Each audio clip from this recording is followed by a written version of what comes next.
For us. Thank you. It's now 5 o'clock. Thanks so much for staying with our live breaking news coverage of the earthquake and, of course, Tropical Storm Hilary. I'm Colleen Williams. And I'm Carolyn Johnson. We want to go back to the earthquake now that rattled Southern California earlier today. This was just before 3 o'clock. It was. Our very own Jonathan Gonzalez and Kathy Vara were live on the air as it happened. Yeah, I felt something. Okay. All right. It appears we have our seismograph up now. David, is there any more information you can give us at this time? We definitely felt the ground shake just a few moments ago. And it appears that, yeah, we may have had an earthquake. Okay, we were just saying one thing on top of another, so we're going to get information as it comes into the NBC4 newsroom. So we now know that was a 5.1 magnitude quake centered about 4 miles southeast of Ojai, but certainly felt far and wide. It's very interesting. They were also on the air with Chase Kane at the time. Kathy and Jonathan are joining us live right now from the newsroom to talk about that moment. Were you guys aware when it hit of what it was? I mean, Kathy and Jonathan, you've lived here for a very long time. Jonathan, you grew up here. Were you aware that it might have been a quake? I certainly felt something. I did not feel anything, but I could see David Bigger, who was covering weather at the time, trying to alert us, and I thought he had a weather alert. So we went to him, and he was the one who confirmed that it was an earthquake. Yeah, you know, he kind of pointed to our lights up above the desk there, and we certainly saw some shaking. I definitely felt some sort of jolt between David pointing at the lights, the jolt, and a producer or director in my ears saying earthquake. It all kind of added up, but certainly nothing too jarring, but certainly did feel something in that moment. And then the initial panic, guys, was that it was a 6.0. That was the initial alert that we received. And I started asking the obvious question, okay, 6.0 where? It certainly didn't feel like a 6.0. You talked about growing up here. I remember Northridge, as young as I was, I remember Northridge, every frame of it. And so it certainly didn't feel like that. Northridge a lot bigger than a 6.0, but still, yeah, it was jarring in that moment. And then we immediately went immediately to earthquake coverage. Yes, we did. And I just, you know, this is one little thing I like to tell people because it's kind of astonishing. I was hired in '94. You're right. I was hired in '94. You're right. I came after Northridge, so I have not experienced a very large earthquake. So when we saw that 6.0, I thought this is the biggest one that I have been in. And just think how long that has been. I feel very lucky. That is a stretch. It's been quite the stretch since Northridge. Obviously, staying prepared is the key here. Now, we have to ask, did you guys happen to feel it as well? You know what's very interesting, David and Jonathan and Kathy, we're going to talk to David Bigger in just a couple of minutes, is I was directly across the hall, maybe no more than 20 feet, and I didn't feel it. But what I did see was you guys on the air, and then I saw several people running. We're on the bottom floor.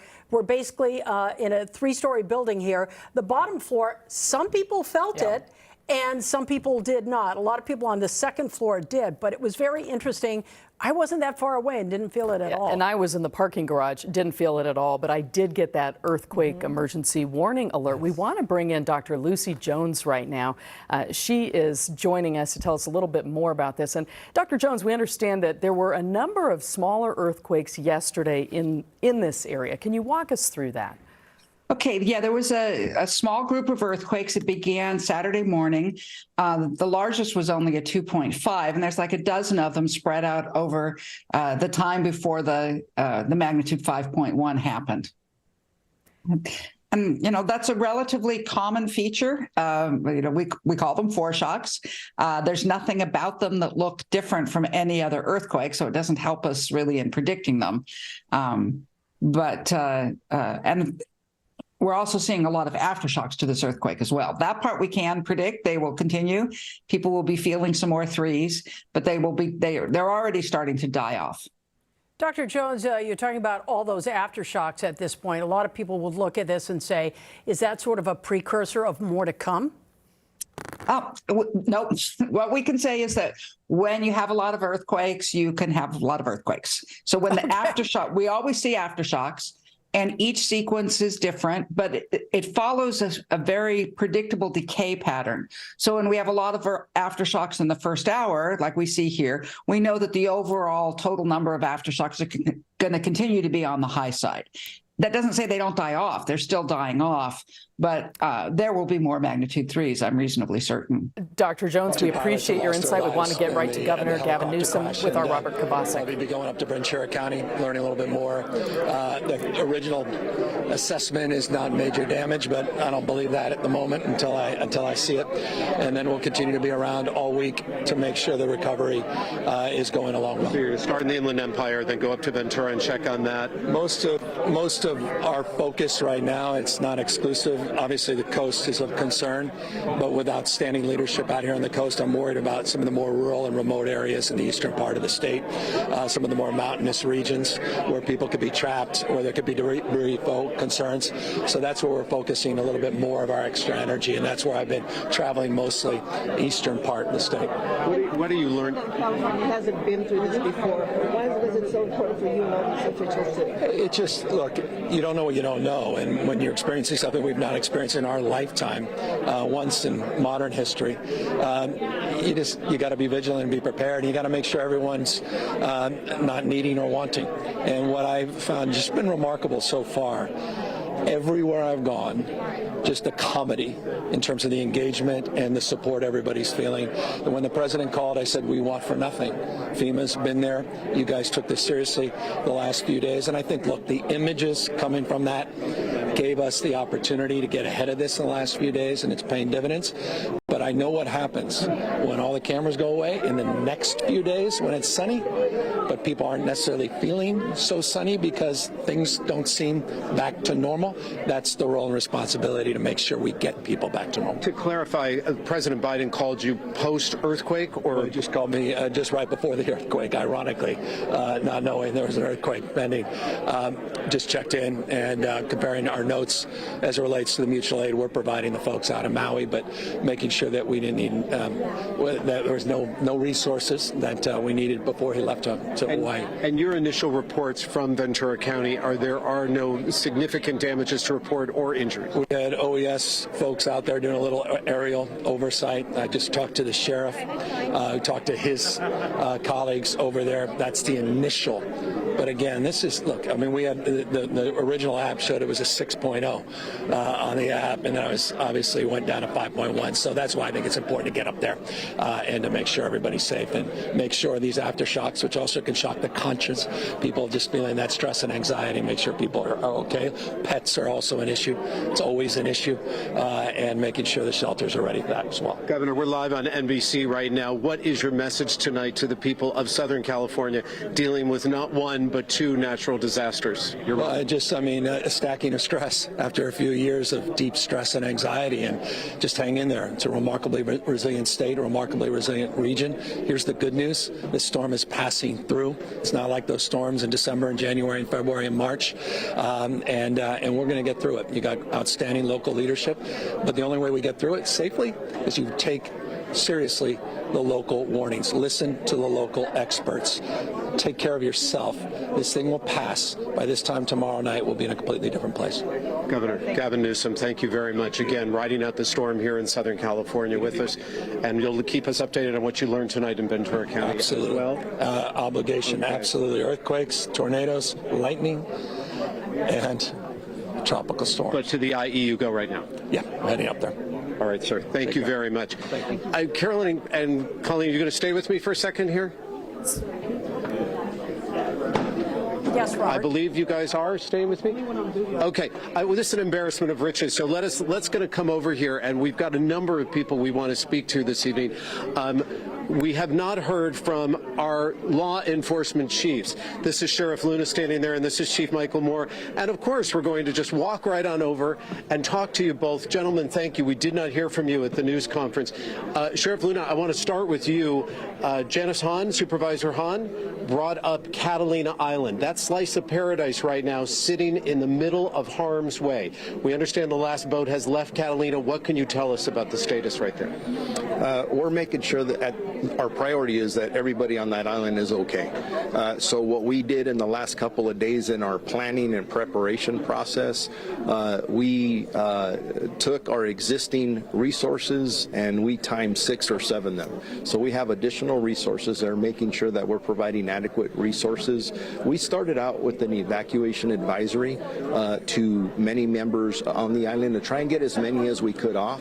And then we upgraded that last night this morning to a evacuation warning, which means it's more of a encouragement to get people off. We didn't force anybody off. We didn't go to a mandatory. Were those boats full? Did people heed the evacuation warning? Yes, we evacuated several thousand people off the island. Our men and women did an amazing job, and I'd like to thank Catalina Express for helping us out with that. As we look right now at LA County, and we have Chief Moore here with us as well. Gentlemen, what is going on right now in terms of keeping people safe throughout the county, throughout the city? Chief Michael Moore, we'll start with you. Well, I just want to echo the mayor's remarks, and that is, we're just probably in the first quarter of this event. We've been collectively, all the city government working with the county and our state officials have been preparing for this the last few days. And we've seen a rain event to this point that we know is going to worsen tonight. So we want the public to heed the message. Stay home, stay safe, stay aware. Have an emergency go kit. Recognize that this event is going to continue to unfold, not just through the night, but into tomorrow night. Because even once the rain clears, we still know that we have landslides and we have soil erosions, and we're going to have broken limbs and potentially down power lines, traffic conditions. So it's going to evolve. This is a complex problem. It's going to evolve over the next 12 to 36 hours. Be aware, be safe, plan for extra time. If you are an essential worker, listen today to the superintendent in regards to shutting down the schools. I think it's a smart decision given the unknowns that we have in the next 12 to 24 hours. But with that, we also ask, have a plan for those children. And Chief, when we poll and we ask people to stay home, some people don't, because some people want to go out on the streets and cause trouble. Are we prepared for that as well tonight, including looting? Well, there is absolutely no information or any suggestion that there's going to be any type of looting or other type of such unruly conduct. And just know also for all of Angelenos that we're augmenting our patrols with added staffing, both in our uniform resources as well as all of our specialized resources. We're mindful of the fact that there may be opportunists out there who think that this is a moment in which to try to prey upon someone else. We're ready for that. If such an occasion were to happen, we'll make those arrests. We'll bring those people before the criminal justice system. But again, Angelenos right now are working together, and we're working in a spirit of unity to work through this. And if we have some element out there that wants to do it otherwise, the department's here and we're ready to deal with that. Chief, thank you. Sheriff, should we be aware that there could be any evacuations in LA County in the next couple hours? What's the intel you have? That could happen anywhere in the county. We are getting hourly updates from the entire county, from one end to the other. Situational awareness, each chief in each division, whether we're talking North County, which is Lost Hills, Malibu, up in Santa Clarita, all the way down to East Patrol, along the foothills in Duarte, Altadena, and then out through the basin, all the way out to Catalina Island. We are we've prepared. We're in response mode now.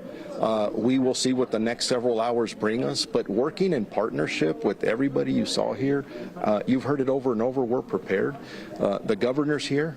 He's committed additional resources from the state, and we're ready to call upon them if we need them. Could happen at any time. Gentlemen, I'm just curious, we asked the governor and we asked Mayor Bass this.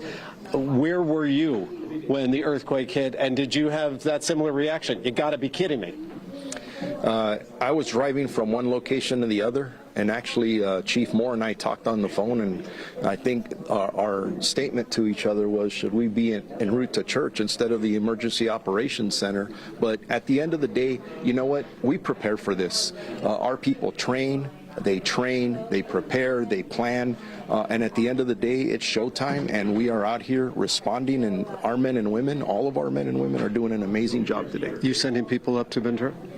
I have communicated with the sheriff of Ventura County, and he told me at this point he did not need assistance, but we stand ready to assist them and any other partner in any other county around us.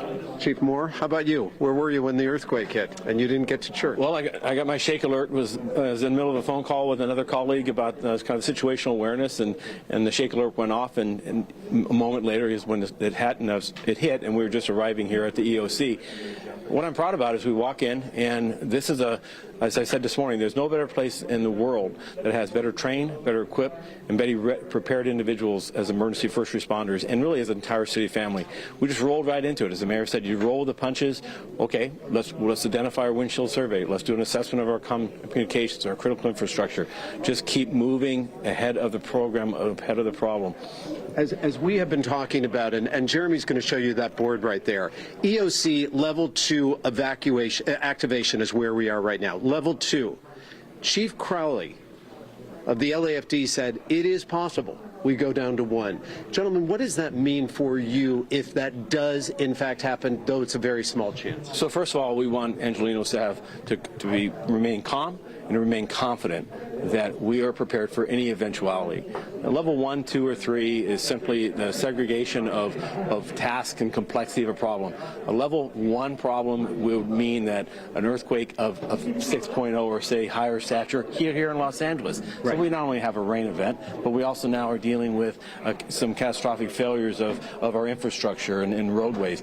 We would then go into a mutual aid scenario, both our partners with the sheriffs as well as the National Guard, other resources that the governor has identified would then come in here to begin to impact those impacted areas and recover. So the complexity of the problem goes up, which means the level of staffing, the level of operations goes up. That's a level 1 versus a level 2. And you'll be ready, as always. Ready. This facility was built. I was here as a department. It was built for such an eventuality. We pray that never happens. That's the church part. Chief Moore, Chief Luna, thank you. And off to church you go. Maybe we all should. Thank you so much. There's a couple of things that we want to get to, but again, I think you guys have to go back. But Mayor Bass is here. She has been talking. She did actually, Colleen and Carolyn, feel the earthquake. She felt the building roll a little bit.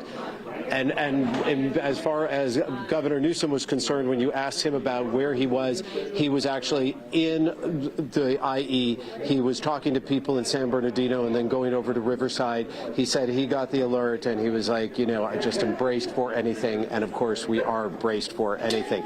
Do I need to throw back to you, or can we talk to Mayor Bass? You guys let me know. Well, we have a quick clarification for you, Robert. The superintendent cancels school, LAUSD, tomorrow. But we're confused about one thing here, and that is, what about teachers and staff? He said something about reporting to school by 10 a.m. Do you know what that is? Can you straighten that out for us?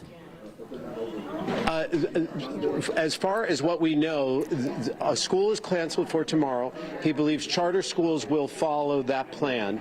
Then what they are going to do is plan on resuming classes on Tuesday.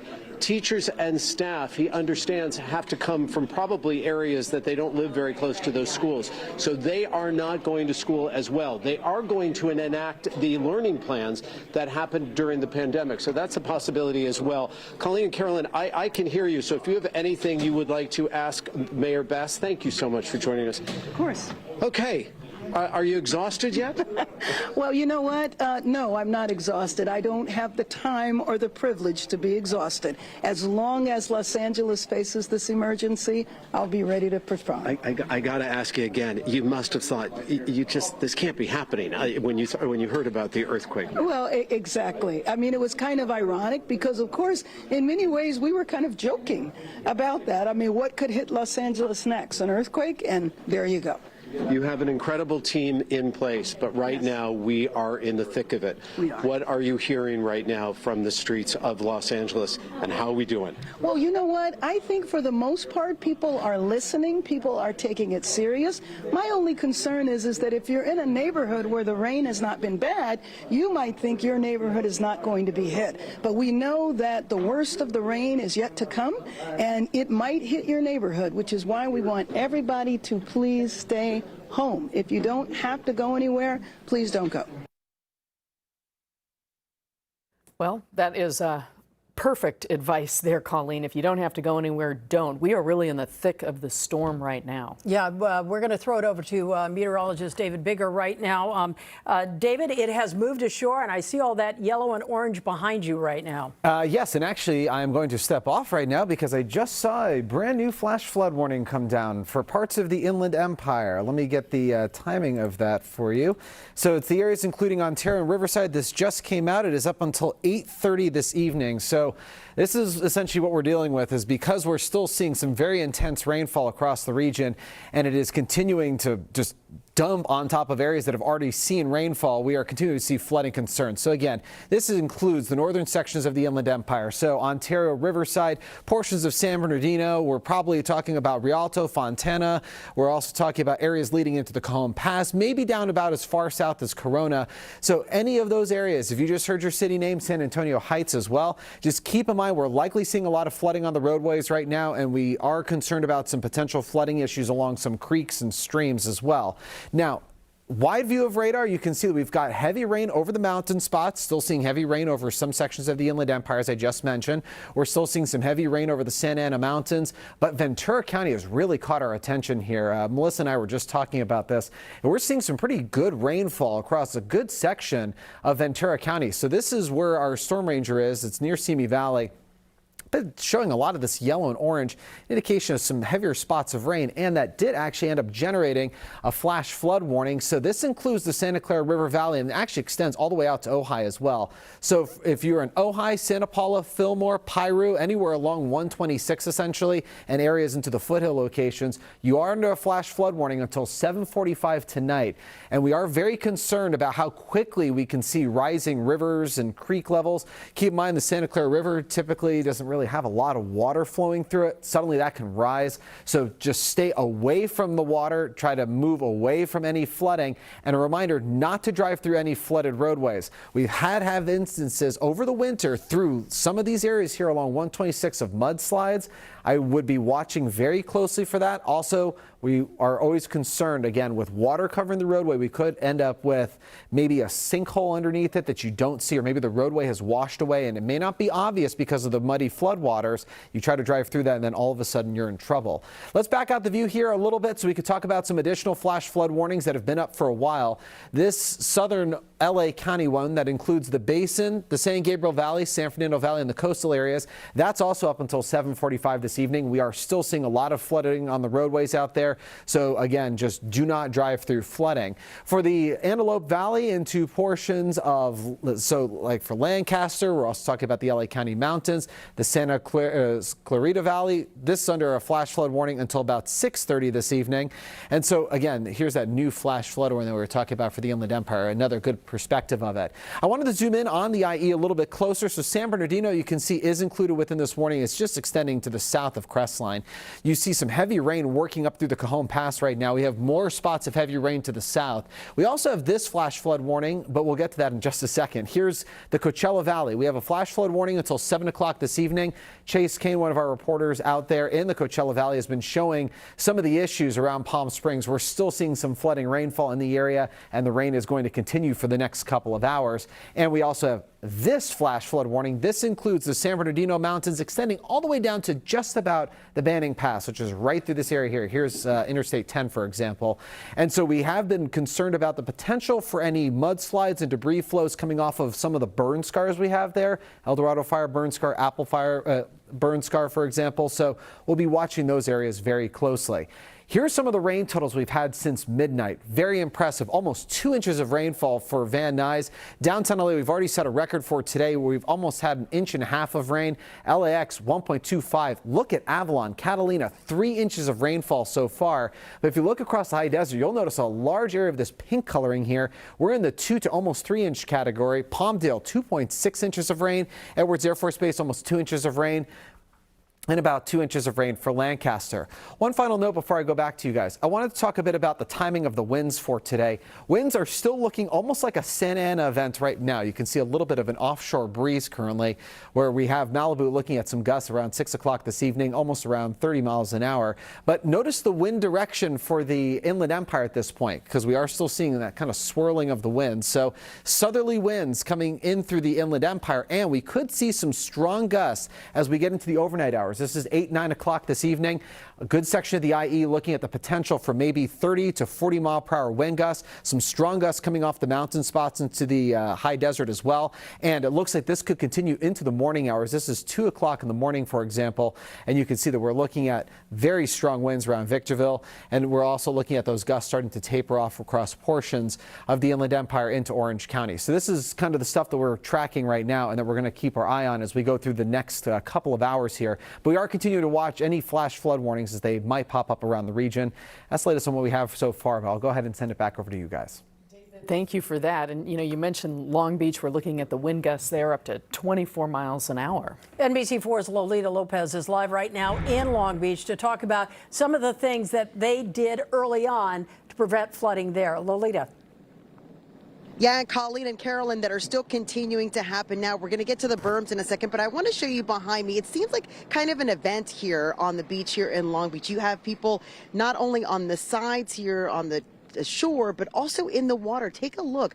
We have seen few surfers out here taking in some waves. They tell me that this is the largest waves that they've seen here in Long Beach in quite some time, but it's exactly what officials don't want you to do, is get in that water. And interestingly enough, we did see a lifeguard truck just pull up about 2 minutes ago, kind of keeping watch. No one's come out of there yet. And remember, the lifeguards were repurposed today to help fill sandbags to be able to give those to people. But as we see folks here kind of like keeping watch, making sure, the rain is actually kind of slowed down for us just a little bit, but it is expected to pick up. And again, we told them, I'm the mother to one daughter, but I was playing mama earlier and said, listen, be safe out there. That's not what officials want you to do. But Scott and I are going to take you along here because this is the berm that's being built right now and continues to be built throughout the day. He's going over different little mountain tops here, but this berm runs all the way along the shore here. And the idea is that those waves come up super high during the big bulk part of the storm, that these berms will help stop the water from continuing to go on. And we have seen the tide creep up over the last couple of hours. And remember, as you see around me, the rain is still falling, but not really super, super heavy right now. That is expected later on tonight. Again, this berm is going to run all the way across. I want to show you over here. You see the trucks prepared as well as the bulldozers to continue to build and put in more sand as needed throughout the afternoon and evening, if that is something that needs to happen. Hopefully, though, these folks will get on home. I know it seems nice and it looks nice now, but officials here are definitely, like LA County and like in LA City, saying, please get home, please stay safe, heed the warnings to just stay at home, be comfy, have some tea, have some coffee, watch the news and make sure you stay informed. But being out here, probably not the best thing to do. I'm just going to show you one more time the amount of surfers that we're seeing out here kind of taking in the waters here. And again, making sure that the lifeguards keep watch on them to make sure that they're okay. But again, officials say, please, please, please stay out of the water. Do not attempt to do this. It is going to get more treacherous and more dangerous throughout the evening. Colleen and Carolyn, we'll send that back to you. Not to mention the rip tides, but city officials are warning people stay out of the water for at least 72 hours because the LA River just sweeps through all that mess and dumps it in this area. So the bacteria levels are going to be high for the next few days. Exactly. And we did talk to some of these young folks here about it. And they said, that they're just trying to take advantage of this moment as it is. I don't think that they're thinking that far ahead. But again, officials are here. They are keeping watch. And that is really the recommendation. We don't know what's going to come up. And it happens in just a second, in a moment. You can see the water like this. Just earlier, it looks really calm now. About a minute ago or 2 minutes ago, right before we got on camera, these waves were coming on and coming way close to the berms that were already here. So these things can change in just a minute and a moment's time. And honestly, I want to take you this way, because look at the sky, Scott. It just seems so ominous as we see some of these dark clouds coming our way. This is what's coming towards us, and we can already feel the rain picking up over the last couple of minutes. So that's kind of the indication here, is that we're just expecting more to come, and really they just want these folks to get on home. Yeah, that would be great if they would heed that advice. We were speaking with a surfer earlier this afternoon, Lolita, and he spoke to how incredibly strong that current is. And I think that's what some of these folks don't realize. It can come up on them awfully quickly. Right. It can seem like fun in the moment that you're in there, but you just never know when it becomes dangerous. And that's really the thing that they're trying to make sure that folks out here heed. Lolita, where are you exactly Those in Long Beach? Are you down more near Belmont Shore or up closer to where the aquarium is? Or somewhere in between? We're closer to We're somewhere in between. We're at 52nd at Ocean Boulevard, and if you look all the way down there, that's where the peninsula is. And this is kind of sort of where the homes are, the apartment buildings. A lot of people have been coming here specifically because this is where the emergency command areas with Long Beach, as well as emergency management here, as well as all of those sandbags. We have seen people coming and picking up sandbags all the way through. And I asked actually the head of the chief of public information officer about this. You know, where are they using it? He's saying anywhere, because remember, like, even if the water doesn't come from the ocean, you're still getting rainwater that could come in from drains, from street level if that comes too much. So people are stopping their doors, they're stopping business doors and things of that nature, just making sure that they are prepared in case it gets really bad here this evening, which is expected to have the worst of the rain. Yeah. Lolita, thank you for that. We will check back in with you again shortly. Now it's 5:30. We want to update you on all the breaking news we've been following all day long here. Plenty going on. Of course, we're covering the heavy rain and flooding from Tropical Storm Hilary, as well as that 5.1 magnitude quake that hit in Ventura County near Ojai. So far, no reports of significant damage from that earthquake. But as far as the storm, flash flood warnings are in effect now throughout Southern California. There has been some flooding, we understand, and a roof collapse at an apartment building in Koreatown.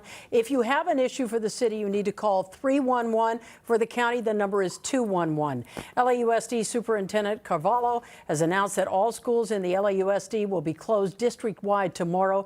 Charter schools will likely follow suit, but you need to check with your own particular school. And Governor Newsom has declared a state of emergency for Southern California, bringing in resources from all across the state. We want to bring in meteorologist Melissa McGee now, tracking this storm, the intensity, the flood warnings, and all of it for us. Melissa. Yeah, that's right, Carolyn and Colleen. We are tracking the flash flood warnings that keep popping up across our region. So the First Alert Radar Network showing you we've got a new flash flood warning. This has been issued for areas in San Bernardino and Riverside counties. So this will stay up until 8:30 this evening. San Bernardino, Ontario, right along the 10, and areas in Riverside certainly included in this flash flood warning. As we've been saying, we are dealing with torrential rain and tropical moisture. So these storms certainly have the ability to produce a lot of moisture, a lot of rain in a short amount of time. Also across areas in Ventura County, Thousand Oaks included in this flash flood warning that does not expire until 7:45 this evening. So this is the kind of activity we will see as we go throughout the rest of tonight. The heart of the storm is right now. It will continue as we go throughout midnight. And then after that, we'll have some lingering showers during the overnight hours and as you wake up tomorrow morning. Here's the First Alert Radar Network. You could just pick a spot anywhere. We are dealing with a lot of heavy rain right now across our region. So we'll go in a little tighter on street level. And you can see Storm Ranger 4 out in Simi Valley tracking the moisture. Same thing there in Thousand Oaks along the 101 in Camarillo. On westward we go into Oxnard and Ventura at this hour. Also moderate to heavy pockets of rain pressing in across areas in San Bernardino, Yucaipa, over into Beaumont, on westward into Riverside. So we talked about these rainfall rates ranging anywhere from a half an inch to an inch of rain per hour on the lower side of this tropical storm. But then on the higher side, we could have some spots will have rainfall rates up to an inch and a half per hour. I just want to share this with you because Conan was out live earlier close to that river, and we were watching those two citizens very close to what was happening in terms of all of that raging water. Keep in mind, 6 inches of rain can stall out a car. Imagine what it could do to a person. So you certainly do not want to be close to any raging water right now. Never drive through flooded roadways because it is certainly hard to measure the depth of the rain beneath you. So 6 inches of rain can stall out a car. A foot of rain can carry away a small car, and 2 feet of rain could wipe away a small SUV. We'll time out the rest of our evening here, and you can see by 6 o'clock this evening, we've got this moisture pressing in across areas in LA and Ventura County, and it will continue as we go throughout about 9-10 o'clock tonight, and there will be heavier pockets moving in across the region. It's not until the overnight hours that we start to see some clearing. as this moisture departs on off to our north. And then as we get into our Monday, we'll have some leftover showers. But of course, we are dealing with the heart of the storm right now. The brunt of the rain is moving on through, and we'll certainly see some tropical storm force winds as we go throughout the rest of tonight. That's the very latest on Tropical Storm Hilary. We'll have updates as we go throughout the day. I'll send it back over your way. Such a busy area throughout our region right now with rainfall. And we had heard that the Inland Empire was going to be hit hard. Our Macy Jenkins is live right now in Ontario. Macy, give us oh, well, there you go. It looks like it is raining hard out there right now. Macy.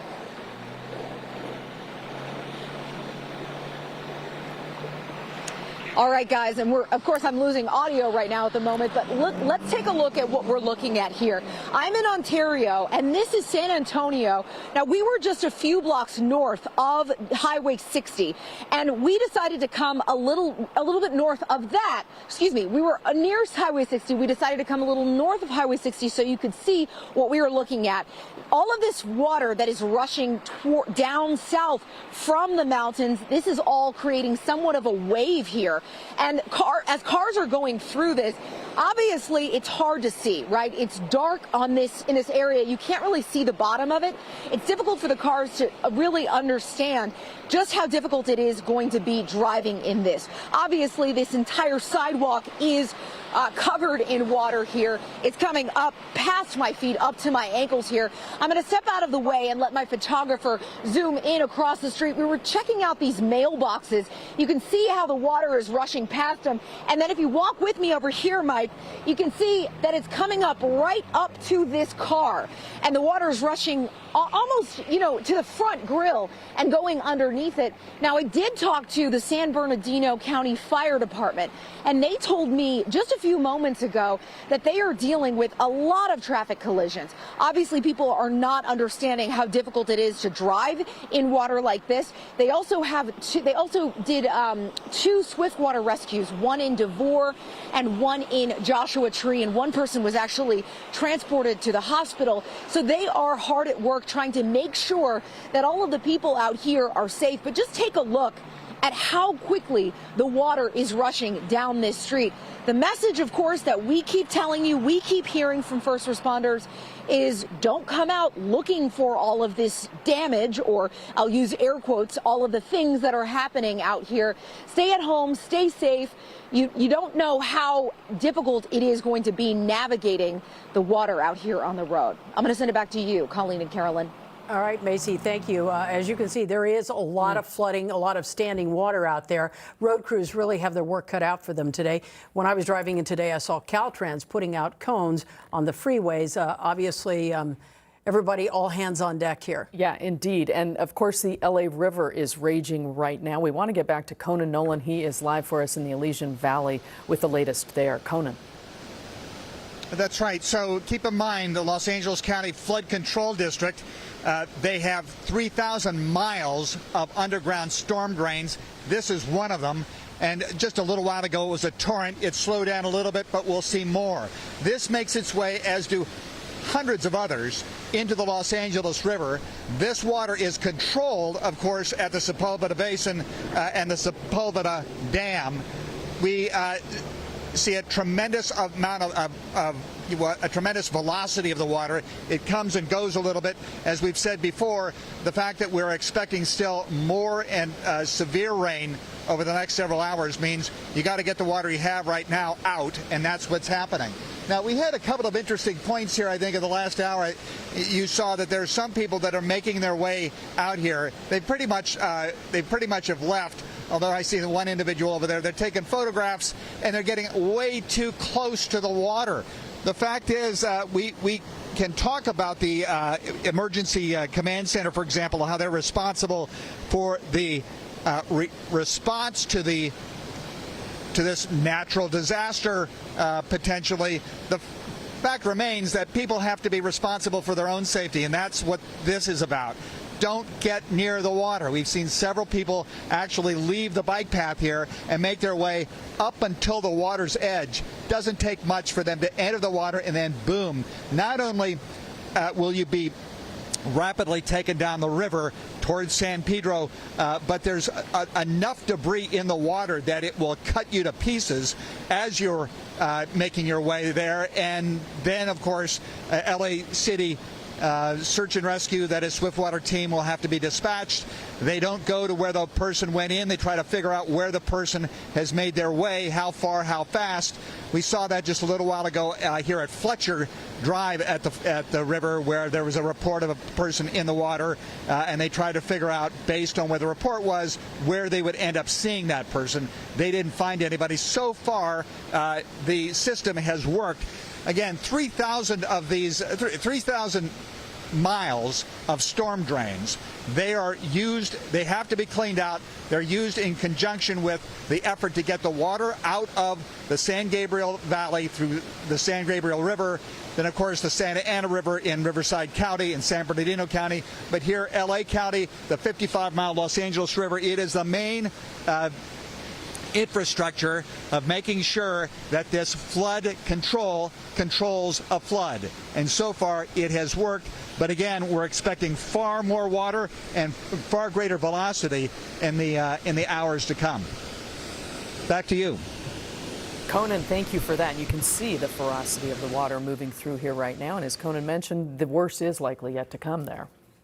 Joining us right now live is Shane Reichart from the Riverside Emergency Management District.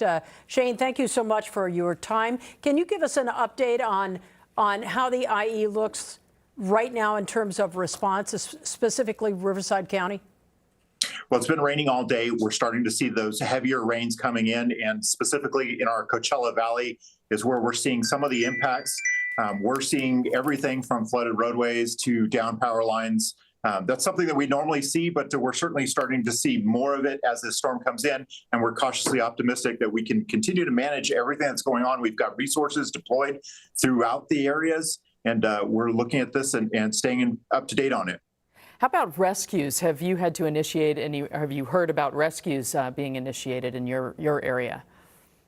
Well, I know that there are some areas where we've had to have crews go in and assist residents to get out. So their roadway or their driveways have been flooded. And so there have been crews gone out to assist them. We've got a couple homes in the Oasis Mobile Home Park where those residents are kind of trapped in there, not necessarily in danger, but they want to get out. So we've got resources working to get them out and take them to the Desert Mirage High School, where we've got a shelter set up.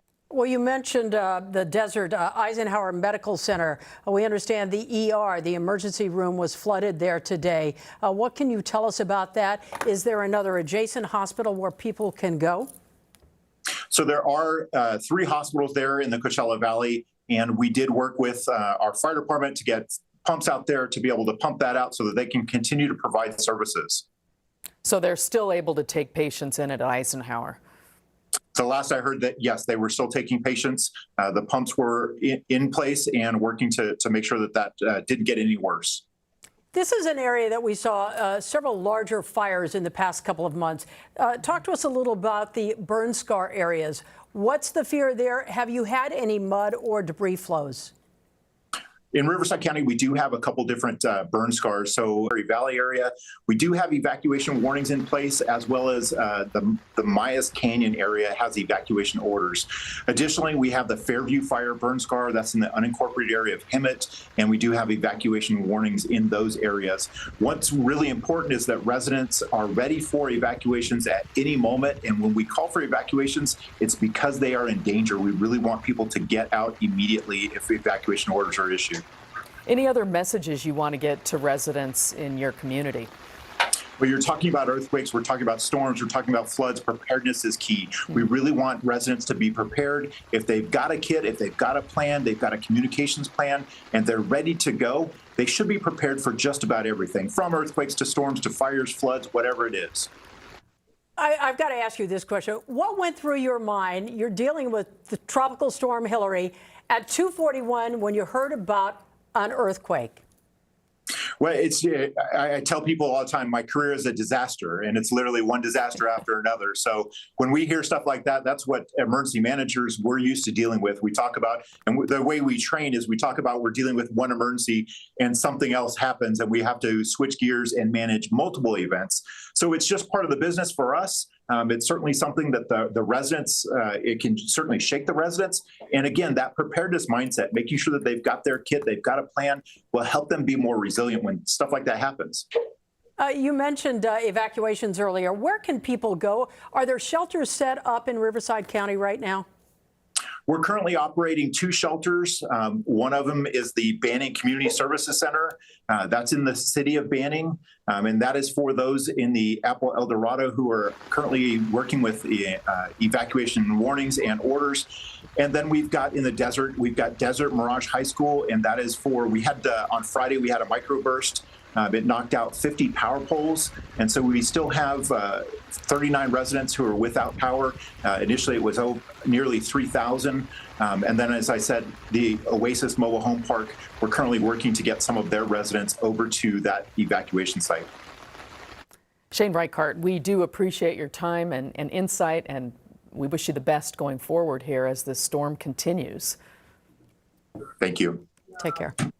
If your child is attending an LA Unified school, be sure to know that all classes are canceled tomorrow. The LAUSD Superintendent Carvalho made the call about 90 minutes ago. Let's listen in. I want to begin by saying we make these decisions after going through a significant number of considerations. It is not an easy decision to make. We know the impact that closing of schools brings to our community. However, let's consider this. The peak of this storm will take place in the middle of the night, depriving us of our ability to inspect schools or determine access to schools to be safe. As early as 5:30, 6 a.m., we have students usually walking to school. Without the ability to inspect schools or the access to schools, we cannot determine if there are power lines down or tree limbs down, potentially bringing injury or worse to our students or workforce. We have bus drivers who report to work as early as 4:30 in the morning. That is when some of the worst conditions are expected to take place. In addition to that, we cannot safely operate our bus fleet that transports in excess of 30,000 students every single day with wind speeds at 35 miles an hour or higher. We expect speeds well in excess of 35 miles an hour. In fact, gusts reaching 70 miles per hour. And the last point, a significant percentage of our workforce does not live within the jurisdiction of Los Angeles. The ability of those workforce members, ranging from bus drivers to custodial staff to maintenance individuals to teachers themselves, may be compromised because of the impact that the storm will have in their local communities. I know some of you will wake up tomorrow morning and will say, in my neighborhood, everything is okay.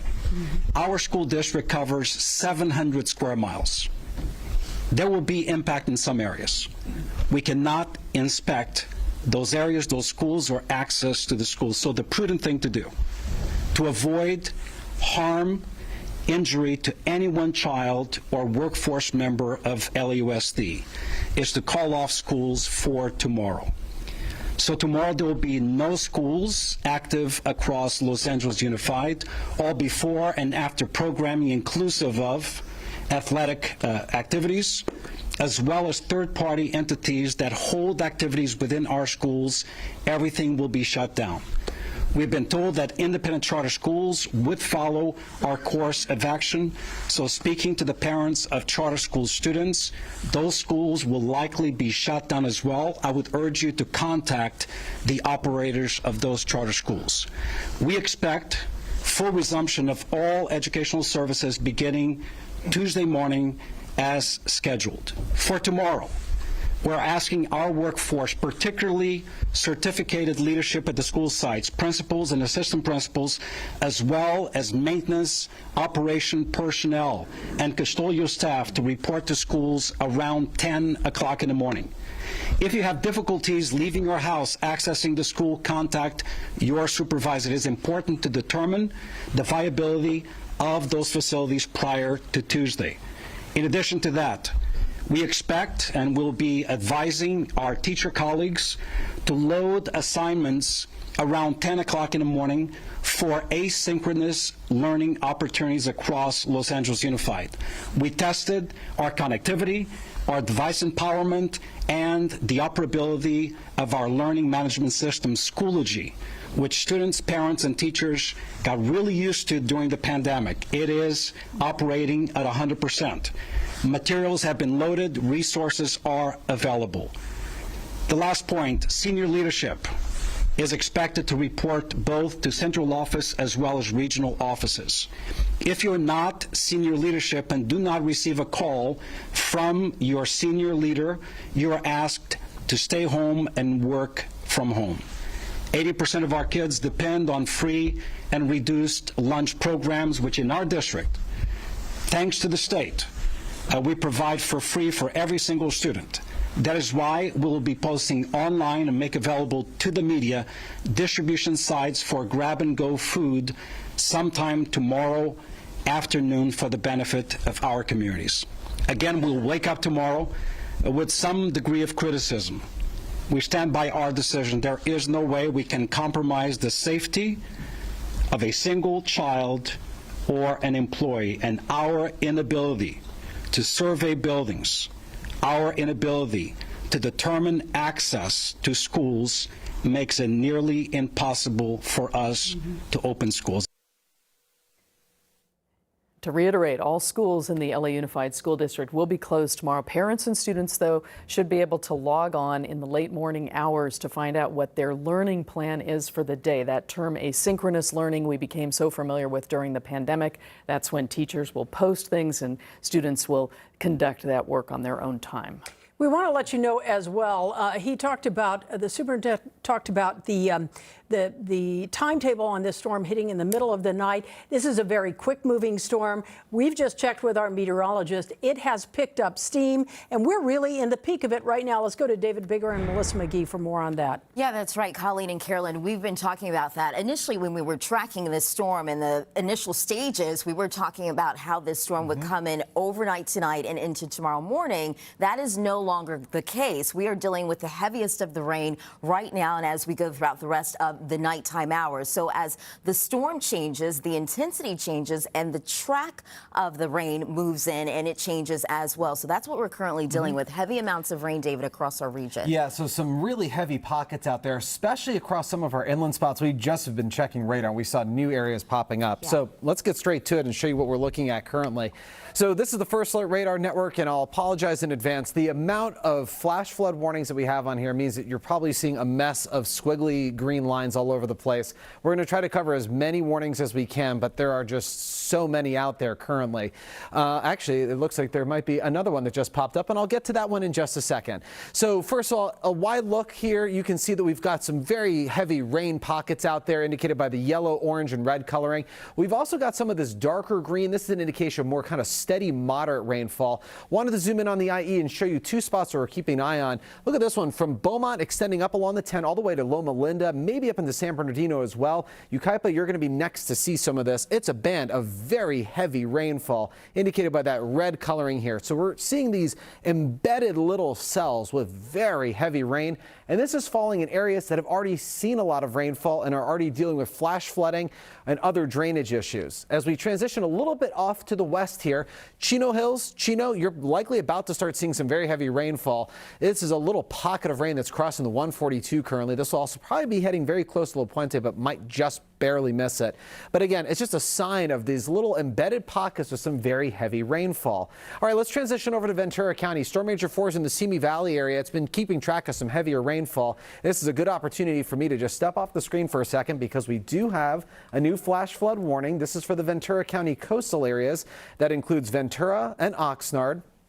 This is up until 7:45 tonight. So again, more flash flooding concerns. Essentially now all of Ventura County, almost all of Ventura County is covered by flash flood warnings. But this extends all the way down to Port Hueneme as well as Point Mugu. And again, it's just another in the collection of the flash flood warnings that we have. So let's go over some of the other ones. For the Santa Clara River Valley, Santa Paula, Fillmore, Piru, you're all under a flash flood warning until 7:45 this evening. So that really popped up during the 4 o'clock hour as we started to see a lot of this heavy rain falling across Ventura County. Just to the south of that, we actually have this little box. This contains Thousand Oaks, Simi Valley, and Camarillo. This is until 7:45 this evening. Again, you can see just how much green we have on here. These are all flash flood warnings. For LA County, we have 2 different flash flood warnings here. We've got a flash flood warning for the Grapevine. We've got a flash flood warning for parts of the high desert, including Barstow. But this is just a good overall picture of just how many warnings we're contending with right now, just how bad the flash flooding issue is out there. Again, flooded roadways, flooded streams, creeks, rivers getting pretty high, and a lot of those arroyos that are typically dry, probably looking at a lot of water right now. Northern Inland Empire, we were just showing you some of the heavier rain that's moving through right now. That's compounding this flooding issue. So we have a flash flood warning that includes San Bernardino, Ontario, Fontana, Riverside, Corona, Chino Hills, maybe into Rubidoux as well. This is until 8:30 tonight. So we're still seeing the flooding issues out there, and I have a feeling some of these might get extended a little bit more. But again, the main bulk of the storm is moving through right now. We might start to see a little bit of a break coming up in just a bit, and we'll get to that in just a second. So our flooding concerns, only 6 inches of water can make a car stall, and you don't need much more than that to start making it float. So never drive through flooded roadways, partially because you can't measure the depth by just looking at it, but also because you don't know the condition of the roadway surface. You could have a sinkhole, you could have a washed-out roadway, you'd have no idea, and you drive yourself right into trouble. The latest update from the Hurricane Center marks that Hilary is now over California. It's actually probably right along the border of San Diego County, along with some of our southern counties like Orange County as well as Riverside County. Wind speed's about 50 miles an hour. You can actually see as we go through tonight, by the time we get to 11 o'clock, it's almost departing the region, and it'll be gone by the time we get into tomorrow. So here's what it looks like. Overall center of circulation probably right about in this area here. So that would be right on the northern edge of San Diego County, which falls right about in here, and then Riverside County borders it. So it's probably just coming into the Inland Empire at this point. But you can see that on the back side of it, we still have some shower activity. It's just right now not looking as intense as what we're seeing over the region. But this is moving so quick, it might be out of the area before you know it, although we'll likely have to wait until we get past midnight tonight. One thing we've been watching for, winds haven't been overly impressive just yet. However, we were expecting that as we get into the afternoon, evening, the winds would pick up. Sure enough, look at Hemet, starting to see gusts around 33 miles an hour. And just to the east of Hemet, you see that purple color, and that's wind gusts in the 40 to 50 mile per hour range. So as we go through the next couple of hours, Colleen and Carolyn, we're likely going to start to see some of the gusts pick up, mainly across sections of the Inland Empire, mountains, and the deserts. I think the rest of the region, we will see some gusts, but most of those will be probably upward somewhere in the 15 to 25 mile per hour range. You see Santa Ana popping on with a 21 mile per hour gust. We're looking at right now, and Melissa will have more coming up in just a little bit. David, before you go, can we speak a little more specifically to the mountains, the areas of Big Bear and Running Springs? I was trying to track your radar there. What does it look like up there now? Well, right now we're still seeing some very heavy rainfall. So actually, I'm going to recycle my graphics back to the beginning here. So you're just going to have to bear with me as I back up a couple of radar sweeps, and eventually we'll get there. But what we are watching, through all the warnings here, if you look through some sections of the IE, so this section right here, where we were just talking about the heavy rain that extends from about the Banning Pass up through San Bernardino, some of this, with the storm's momentum, will be shifting up into the San Bernardino Mountains. So we will start to see even heavier rain falling across some of our mountain spots that have already seen some rainfall. Here's that wider view. You can see Big Bear probably looking at moderate, at times heavy showers. But if you extend from about the San Bernardino Mountains into the San Gabriel Mountains and then across the Ventura County Mountains, you see this band of yellow? That's an indication of kind of that moderate rainfall. And I do have a feeling as we go into the overnight, even if we start breaking up some of the showers down here in the lower elevations, the mountains will still probably have some heavier showers all the way through the overnight hours tonight. David, it's so warm out there too, isn't it? Yes. I mean, that's one thing that we keep noticing when we step outside. It is a tropical storm. That was the first thing I noticed when I stepped out the door this morning. It just doesn't feel like a winter storm, because that's what we're used to with winter storms, is cold air and everything. But this is a tropical storm, tropical air mass, tropical air can hold a lot of water. And that's what we're seeing the end result of, is that warm kind of muggy air carrying all of this moisture into our region. But yeah, that moisture we'll probably still have a little bit of that lingering into tomorrow, at least that humid feeling, but that should start to improve over the next couple of days. But yeah, this is what happens when you get a tropical storm, is very muggy conditions outside. All right, David Bigger. We have David Bigger and Melissa McGee standing by with more updates. Again, this storm is moving in very quickly. It's hit land, and we're tracking all of it. Now, the NBC4 News at 6 begins right now, and we want to update you on. You're watching NBC First Alert weather coverage of Hilary. We've been covering the heavy rain and flooding from Tropical Storm Hilary, as well as that 5.1 magnitude quake that hit Ventura County in Ojai. No reports of significant damage from that. But as far as the storm, flash flood warnings are still in effect throughout Southern California. There has been some flooding, a roof collapse as well, an apartment building in Koreatown. If you have an issue with the city, call 311. For LA County, dial 211. LAUSD Superintendent Alberto Cavallo has announced that all schools will be closed in the LAUSD tomorrow. Lesson plans should be uploaded sometime just before noon. Governor Newsom has also declared a state of emergency for Southern California, bringing in resources from all across the state. And LA Mayor Karen Bass has urged people to stay inside, with the city now under a state of emergency. Flooded roads is something we're seeing throughout our region. We want to go to the Moreno Valley right now. That's where NBC4's Tony Shin is for us. Tony. Yeah, Carolyn and Colleen, I tell you what, if you saw our last live report about an hour ago, you saw that it was raining pretty hard. Well, it's still raining pretty hard, but not as hard as it was about an hour ago, so that is some good news. But of course, we are expecting to see more rain as the night goes on. Now, we are here at the westbound off-ramp on the 60 freeway at Paris Boulevard. We're here because of this. You see this little bit of flooding right here? Well, there is a storm drain down there, and that storm drain, as you can see, is clogged with all that debris, and that is causing all that water, all that storm water from all that rain that we've been getting over the past couple of hours, and it's flooding basically the off-ramp. People are waiting to try to cross it and hoping they will get across, and so far everything has been pretty good. But if you look down Paris Boulevard, these are the northbound lanes you're looking at right now. Well, the lane on the right going north is flooded completely. It looks kind of like a small little creek, and all of it is flooding the street down below, and I believe that is Sunnymead. We've seen a lot of people driving very slowly down there because of this flooding. You know, emergency management folks out here in Riverside County have been telling people, turn around, don't drown. If you come across flooded roadways, try to avoid the water. Don't try to drive through it. You don't know how deep it is, but so far it's been pretty safe. Everybody's been driving through it. Some people have been actually having a lot of fun driving very fast through it and causing a rooster tail, if you will. I know I used to do that when I was a teenager, and it used to rain in Orange County. But I tell you what, everything looks pretty safe out here. People are, there we go. We got some folks there. They're taking that right lane. Let's see. Yeah, you see, they're going right through it. They're not having really that big of a problem, because it's not that deep. But I will tell you this, we're going to move our live position down a little bit south, because we want to see if this is actually flooding Sunnymead Road. At this point, it looks like everybody is able to get through, but it looks pretty flooded down there. Once again, we're just monitoring the situation in Moreno Valley. It just continues to rain. Carolyn and Colleen, and of course we're going to give you live updates as we come across more breaking news out here. Back to you.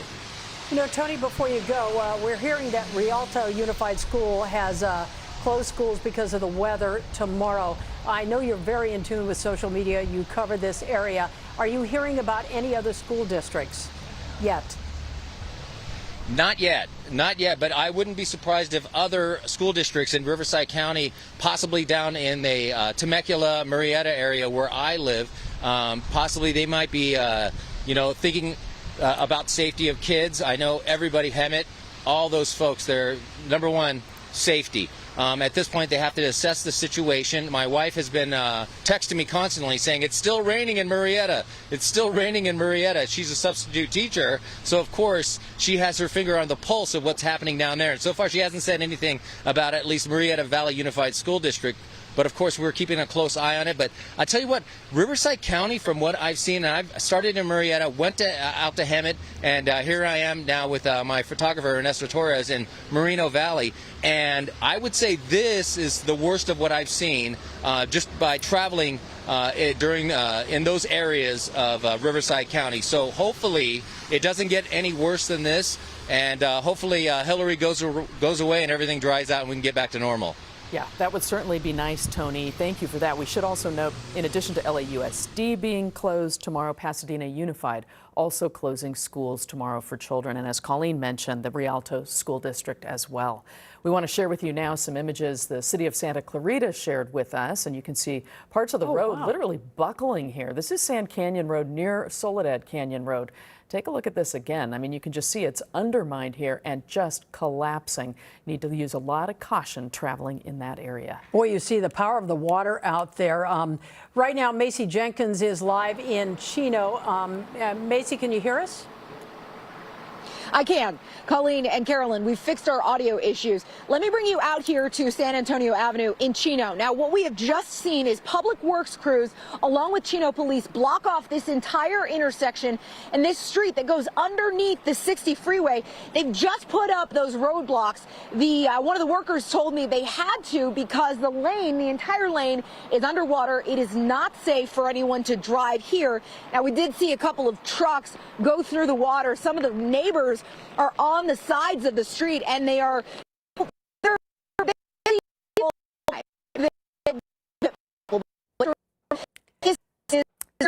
Unfortunately, we're losing the signal from Macy right now, but we will get back to her. Again, that road shut down now. This is an area she's been covering for us for the past couple of hours. Yeah, last we heard, she's right on the border between Chino and Ontario. Let's go back to Robert Kovacic. He is live right now in downtown LA. And Robert was talking to the governor today. He was talking to local leaders. Let's hear what he has to say. Robert?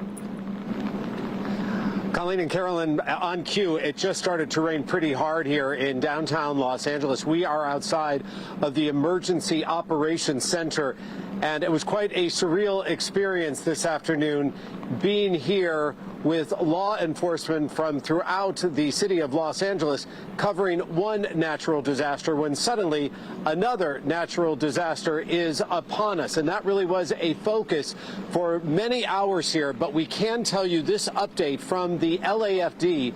The Los Angeles Fire Department is no longer, according to Chief Crowley, in earthquake mode. All of their units have gone out and done their surveillance.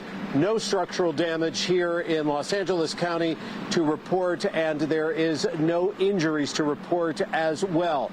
When it comes to the tropical storm, as it moves into LA, we heard from a number of key players here today, and we found out a number of key pieces of information, including from Sheriff Luna, who talked about the boats from Catalina being full as the last ones left this afternoon. That evacuation recommendation went to an evacuation warning, and he said people did heed that recommendation.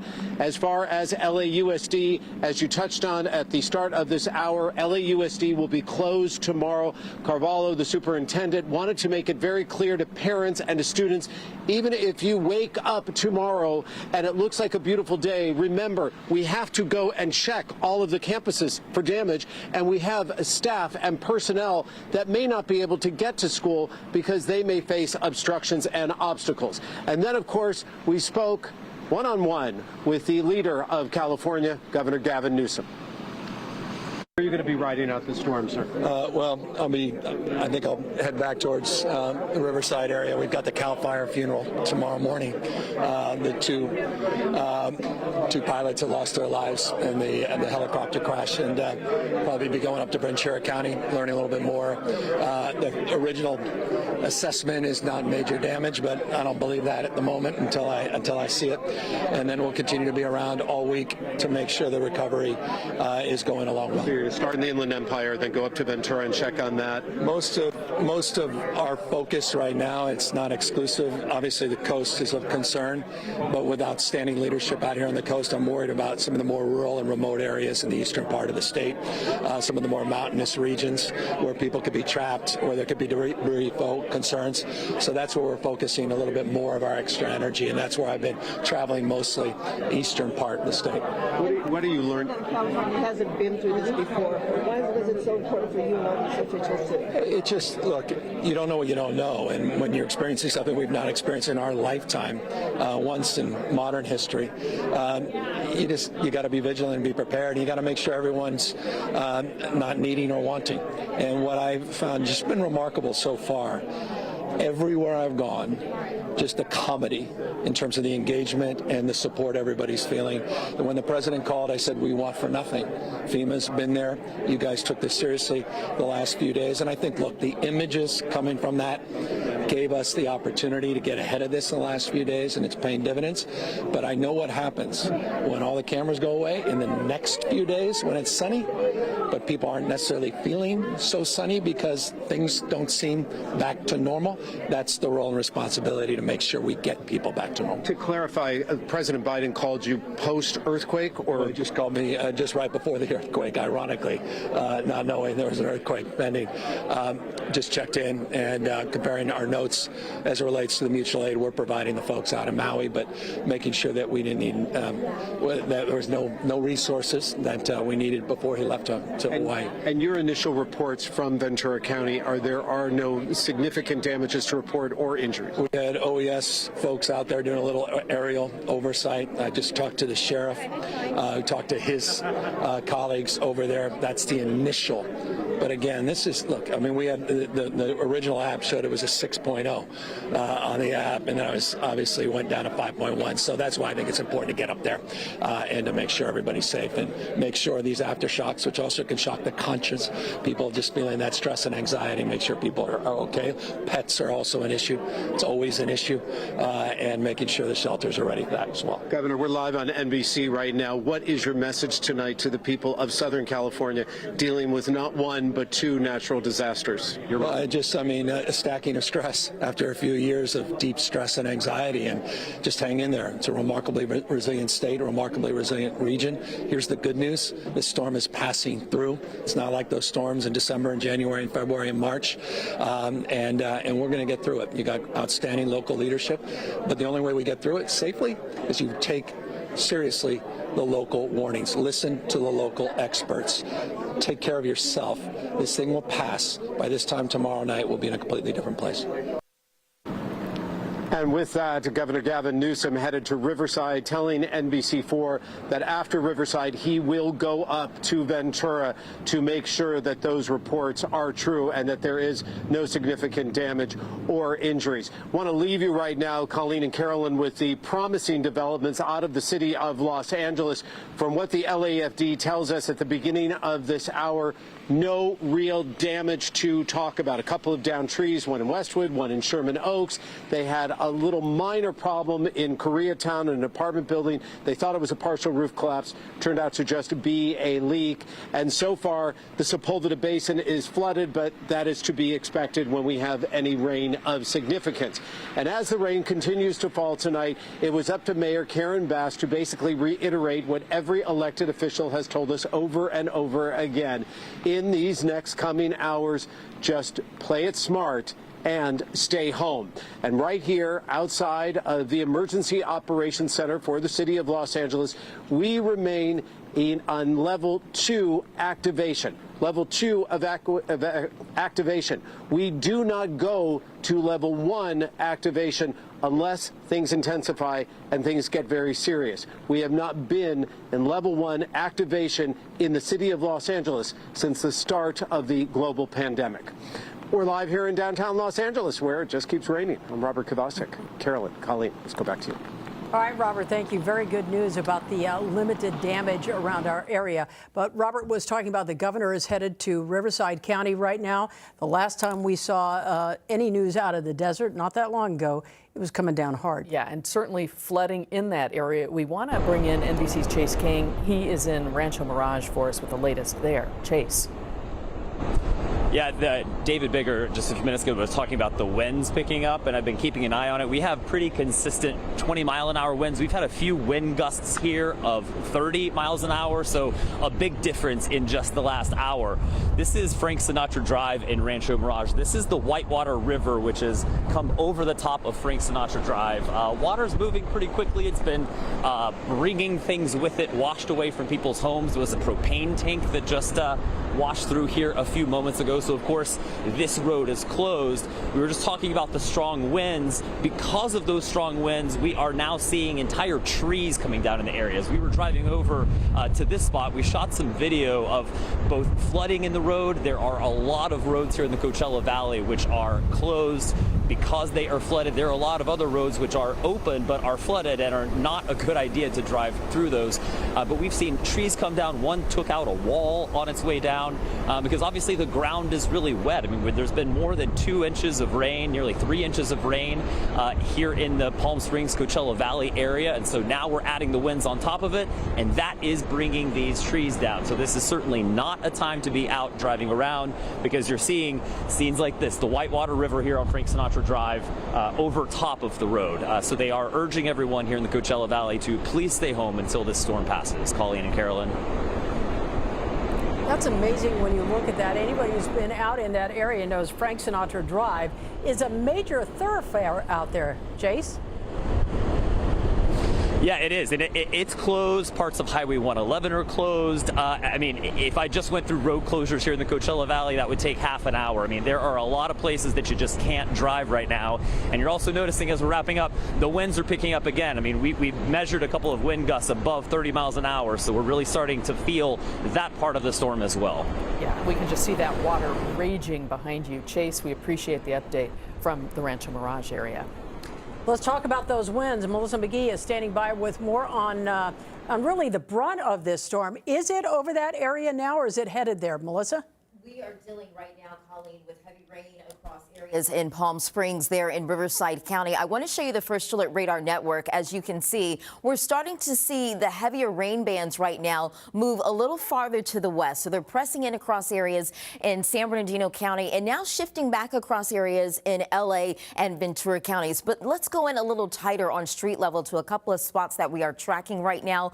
Running Springs, Yucaipa, San Bernardino, over into Crestline as well. Now we'll move a little closer into areas in Chino and Chino Hills. We are getting rainfall rates ranging anywhere from 3/4 of an inch to an inch of rain per hour. Now we move out across areas in Ventura County, Simi Valley. Storm Ranger 4 is out, certainly tracking the moisture across this region along the 101 there in Thousand Oaks, Camarillo, Ventura, also in Oxnard. Let's talk about the flash flood warnings we have posted across our region. These will stay up until 7:45 this evening. This is for Ventura County. The issue that we're dealing with whenever we have a tropical storm is that we're dealing with a lot of rain in a short amount of time. So yes, you can liken this to one of our storms we get during our winter season. The problem, this certainly does have a tropical component. So you get all of that moisture raging all at once into one location, and you have areas where you have a lot of rain, and there's certainly not much you can do in terms of runoff. So we've got flash flood warnings posted across much of our region, and these will continue for the rest of tonight. This really tells the story. Check out some of the rainfall we've seen so far. Saugus, more than 4 inches of rain, and we are in the heart of the storm, and it will certainly continue as we go throughout the rest of tonight. Northridge, more than 2 inches, 1.29 there in Pasadena. Beverly Hills in at 1.89 inches of rain. We talked about this a little bit ago. Temperatures right now are in the lower 70s. If you look at the numbers alone, it seems like a really cool Sunday afternoon across our region. It's 74 for the Basin, 75 in Anaheim, and 76 degrees there in Santa Ana. Anytime the air temperature matches the dew point temperature, temperature, which is a level of moisture in the atmosphere, you know, one, there's a lot of moisture going on across much of Southern California and a lot of humidity. When I look at these numbers, these are numbers that we see more typically on the East Coast or someplace in Florida or the Carolinas. Anytime you have dew point temperatures this high, you know, it's rather sticky, it's humid, and of course with this you've got the tropical moisture on the way as well. We'll talk about what's next. The heaviest, as we've been saying, is right now. So the timing of the storm has certainly sped up with intensity. So it's now through about midnight, give or take a couple of hours. And then as we go throughout the overnight hours, we've got showers that will linger as you wake up tomorrow morning. But the bulk of the storm is happening as we speak. Rainfall rates ranging anywhere from a half an inch to an inch of rain per hour. We saw reports with chase, down trees, and power outages, certainly a possibility, if not already. Large ocean swells as well, ranging anywhere from 6 to 12 feet high. So certainly this is something that we will be tracking throughout the night. We've been seeing the images, Colleen and Carolyn, of people getting pretty close to flooded roadways. It's just a lot of rain in a short amount of time. So that's the issue with Hilary, and the rain at which the rain is falling. We're dealing with these high rainfall rates as well. I'll send it back over your way. Yeah, that is concerning. Melissa, thank you. And the local state of emergency was declared for LA County this morning by Supervisor Janice Hahn. She is the chair of the LA County Board of Supervisors. Supervisor Hahn, thank you so much for joining us now. Carolyn mentioned the state of emergency declaration. What does that mean for the county? Well, I did sign our LA County Declaration of Emergency this morning at 8:30 a.m. And what that does, it gives us the full extent of emergency powers when it comes to life or property. And it also lets our federal and state partners know that we're taking this seriously, and that if they can help us and offer mutual aid and assistance, financial or other, we will be ready for that. So Governor Newsom signed a declaration of emergency for the entire state of for Southern California, and so I joined him in issuing it for LA County. We certainly had fair warning that this was headed our way. How are things holding up from your perspective? You know, we have been preparing this for the last 48 hours, and even though it's a once-in-a-lifetime event, we've never gone through a tropical storm in our lifetime here in LA County. We do know how to prepare for disasters. So all of our departments, our fire department, our sheriff's department, our public works, they've all mobilized, and they are in response mode. But so far, I've been in contact with all the important departments, and we're holding our own. We were worried about a couple of our vulnerable communities, one being Catalina. We urged everybody to leave that island today. At this point, the last boat has already departed from Avalon to the mainland, so they are hunkering down for the remainder of the storm. But we have added personnel over there. Our fire department has extra fire boats, rescue boats, added personnel. Our sheriff's department has added more people. I'm in contact with the mayor of Avalon. So we're just hoping that maybe that power plant over there will not get flooded, which would cause a major outage. And then we were all worried about, of course, our unhoused population. But the sheriff's department, public works, our homeless outreach people, they have been going tent by tent, encampment by encampment, face to face, urging those to maybe come inside tonight and tomorrow. And so far, I think they've been able to bring some people inside, or at least move them away from the flood control district, the LA River, which could be very dangerous for them later tonight. Supervisor Hahn, moving forward, how do you envision tomorrow looking in terms of parks and beaches and things like that? Will they be open? Will it be business as usual as much as you can after this sort of thing? Well, we've urged our LA County employees, if they can work from home, to work from home. We know there's a lot of essential workers that are going to have to show up. So the less people on the road, even tomorrow, the better. We don't know how many downed trees there will be, or down power lines, or roads that might be flooded. So we're still telling people it's not business as usual tomorrow. Also, our public health department has issued a warning for people to stay out of the ocean for 72 hours. You know, there is a lot of toxic runoff that happens in a storm like this. So we're telling people not to go into the ocean for 72 hours. Our parks are all closed, but our parks department employees are patrolling our parks, making sure if there's lakes or pools that people are staying away from them. We've closed our county libraries. So we're trying to give everybody today and tomorrow to ride this storm out. I think Tuesday will be the day that we can safely say everybody back to business. And I was with the superintendent of LA Unified School District earlier at a press conference with Mayor Bass and Governor Newsom, and he made the announcement that he will be closing all the schools in LA Unified School District. I think that's also a smart move. We could have winds, up to 40, 50 miles an hour, which is really not safe for buses to be on the road. Supervisor, I know you've been keeping close watch on the Rancho Palos Verdes area. That's an area that has caused so much distress for those in that area. So many homes damaged, destroyed. I believe at least 10 have been destroyed. Are you getting any update from that area? I'm really glad that you asked that, because I'm sure they probably think we've all forgotten about them by now with what happened in Lahaina, and we're trying to evacuate Catalina. But I'm really glad you asked that, because these people have lost everything. Yesterday, I went out there with our LA County search and rescue team, and we were trying to get into these smashed homes and try to retrieve at least some toxic, hazardous cleaning products that people might have had, under their kitchen sink, if the kitchen sink still even exists, because we were afraid that this rain could wash those homes even further down the ravine, and some of these products could go out to the ocean. So we're out there monitoring it. There's 2 homes that have not moved yet, and we wanted to make sure that we were watching it. We have Public Works structural engineers out there actually monitoring the movement today and tomorrow. Hopefully we can keep other homes from facing a similar threat. But you can imagine these people are like, what's next? We've lost everything, and now there's another storm. And then, of course, we had an earthquake earlier today. So we're testing all the resilience and the LA spirit of everybody as we go through these next few days.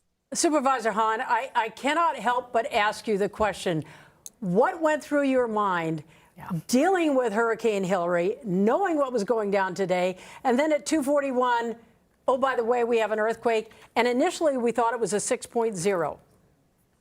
Correct. We thought it was a 6. I felt it where I was. I just gotten off a TV interview talking about, I even said, we know how to deal with earthquakes, but we don't know how to deal with tropical storms. And then it hit. I will tell you, a friend texted me that there's, I guess, a new word called the hurricane.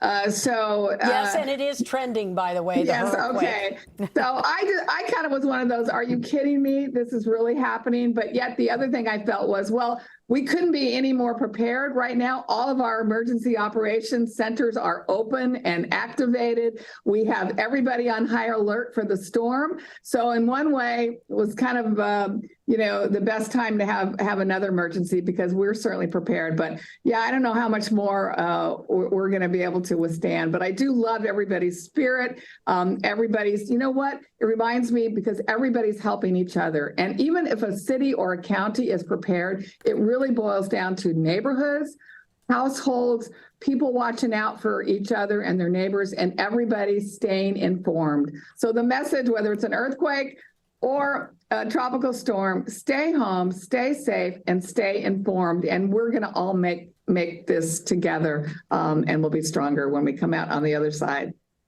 Supervisor Janice Hahn, we do appreciate your time. You mentioned earthquake. We want to transition to that right now, because our Alex Rozier is in that area for us. Alex, are you still in Santa Paula?